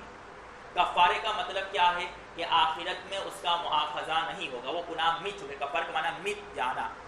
تو حدود یہ گناہوں کے لیے کفارے یعنی گناہ کو مٹا دیتا ہے یا نہیں. تو اس سلسلے میں امام صاحب اور ائمہ ثلاثہ کے مابین اختلاف ہے. امام صاحب فرماتے ہیں حدود یہ زجرن اور تنبیہ کے لیے ہے، یہ کفارہ نہیں ہے گناہوں کے لیے، یعنی آخرت میں مواخذہ ہوگا. پھر زجر اور حد کیوں قائم کیا گیا ہے؟ تاکہ معاشرہ کا نظام نظم و نسق صحیح چل سکے. تو نظام معاشرہ کو صحیح باقی رکھنے کے لیے شریعت نے ان حدود کو قائم کیا ہے. سرقہ کی حد کو کیوں قائم کیا؟ تاکہ چوری نہ ہو، معاشرے میں امن رہے. قتل میں قصاص کو کیوں جاری کیا گیا؟ تاکہ قتل کے واردات نہ آئے. اور اس کے متعلق میں نے تفصیلی بات اور اشارتاً اس کا نقطہ بھی بتلا دیا تھا کہ ان ممالک میں دیکھو جہاں ان حدود کو قائم نہیں کیا جاتا اور جہاں ان حدود کو قائم کیا جاتا ہے وہاں کتنے واردات ہوئی تھی. وہ پوری مفتی صحیح صاحب کا واقعہ کہانی آپ کے سامنے میں نے بتلا دی تھی اس سے پہلے. مزید اب اس پر کلام کرنے کی ضرورت نہیں ہے. تو بہرحال ائمہ ثلاثہ کیا امام صاحب فرماتے ہیں کہ یہ ساتر اسم ہے، کفارہ اسم نہیں ہے. صرف اس سے گناہ چھپ جاتے ہیں، گناہ مٹتے نہیں ہیں. آخرت میں اس کا مواخذہ ہوگا. تو حدود یہ زجر اور تنبیہ کے لیے ہے، نظام معاشرہ کو باقی رکھنے کے لیے. یہ کفارہ نہیں ہے بلکہ ساتر اسم ہے. اس سے گناہ چھپ جاتے ہیں، گناہوں کے دروازے بند ہو جاتے ہیں، لیکن گناہ مٹتا نہیں بلکہ آخرت میں اس پر مواخذہ ہوگا. الا یہ کہ جب اس کے اوپر حد جاری کی جا رہی ہے تو اس نے سچی توبہ کر لی ہے تو اللہ آخرت میں اس کا مواخذہ نہیں کریں گے. جیسا کہ ماعز اسلمی رضی اللہ تعالیٰ عنہ کا واقعہ ہے کہ اللہ کے رسول نے کیا فرمایا کہ اگر ان کی توبہ کو اہل مدینہ پر تقسیم کیا جائے تو سب کی مغفرت ہو جائے. معلوم ہے کہ وہاں حد قائم کرنے کے ساتھ ساتھ انہوں نے توبہ کی نیت کر لی تھی، اس وجہ سے وہ زجر اور حد ان کے لیے کفارہ کے ساتھ ساتر اسم کے ساتھ ساتھ کفارہ بھی بن گیا. اس کے گناہ بھی چھپ گئے اور ساتھ ساتھ میں آخرت میں بھی مواخذہ نہیں ہوگا. تو شرط کیا ہے کہ حد قائم کرتے وقت انسان سچی توبہ کر لے تو اب یہ کفارہ بھی ہے. یہ حد یہ انسان کے لیے کفارہ ہے. جبکہ ائمہ ثلاثہ فرماتے ہیں کہ چاہے توبہ کرے یا نہ کرے یہ حدود اس کے لیے کفارہ ہے، یعنی اس کے گناہوں کو مٹا دیتا، آخرت میں مواخذہ نہیں ہوگا. یہ ائمہ ثلاثہ ہے. اور انہوں نے استدلال کیا اسی حدیث سے. اللہ کے رسول نے کیا فرمایا کہ اگر من اصاب، جس نے ان گناہوں کو انجام دے دیا اور اس پر کفارہ، اس پر حد جاری کی کفارت لہو، تو یہ اس کے لیے کفارہ ہے. دیکھیں صراحتاً حدیث میں ہے کہ جنہوں نے ان جرائم کا ارتکاب کیا اور حد قائم کی گئی تو اللہ کے رسول نے کیا فرمایا کفارت اللہ، یہ اس کے لیے کفارہ ہے. اور امام صاحب نے اس حدیث کے خلاف کیا ہے. اسی طرح کے احادیث کو دیکھ کر کے امام بخاری رحمۃ اللہ علیہ نے امام صاحب پر اعتراض کیا ہے اور یوں کہا کہ یہ جاہل تھے، نعوذ باللہ. کیا تھے؟ جاہل تھے. کہ اتنی صاف حدیث ہے پھر بھی کیا کہہ رہے کہ ساتر اسم میں کفارہ اسم نہیں ہے. تو امام صاحب نے بہت گہرائی اور عمیق اور دقیق نظر کو مد نظر رکھتے ہوئے اس مسئلے کو مستنبط کیا ہے. آپ نے قطاع الطریق کے باب کو پڑھا ہے. کہاں؟ وقایا میں. قطاع الطریق، رہزنوں کا باب، ڈاکوں کا باب، ان کے لیے کیا کیا سزا ہے. اور وہاں حاشیے میں ان کی جو سزا قرآن میں بیان کی گئی ہے وہ آیت بھی وہ حاشیے میں، وقایا کے حاشیے میں. تو وہاں کیا ہے ان کے بارے میں لہم فی الآخرۃ عذاب عظیم، لہم خزی فی الدنیا ولہم فی الآخرۃ عذاب عظیم. یہ آیت قطاع الطریق اور رہزنوں کے بارے میں کہ ان پر حد جاری کرنے کے باوجود بھی دنیا میں ان کے لیے ذلتی اور رسوائی اور آخرت میں عذاب عظیم ہیں. تو اگر کفارہ ہے تو پھر قرآن نے عذاب عظیم کیوں کہا آخرت میں؟ جی معلوم ہوا کہ کسی شرعی فیصلے کو سنانے کے لیے صرف ایک روایت اور نص کو دیکھ کر کے فیصلہ نہیں کیا جا سکتا ہے، بلکہ تمام نصوص کو دیکھنے کے بعد اس کا پورا نتیجہ نکال کر کے پھر مسئلہ امت کے سامنے پیش کیا جاتا ہے. سمجھ رہے ہیں؟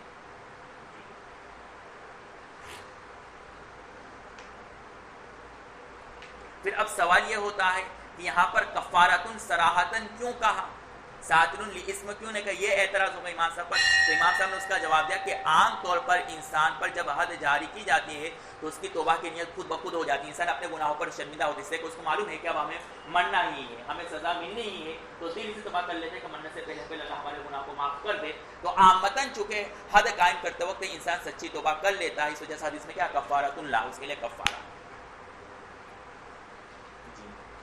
ہو گئی حدیث مکمل؟ بس جائے حدیث مکمل ہو گئی.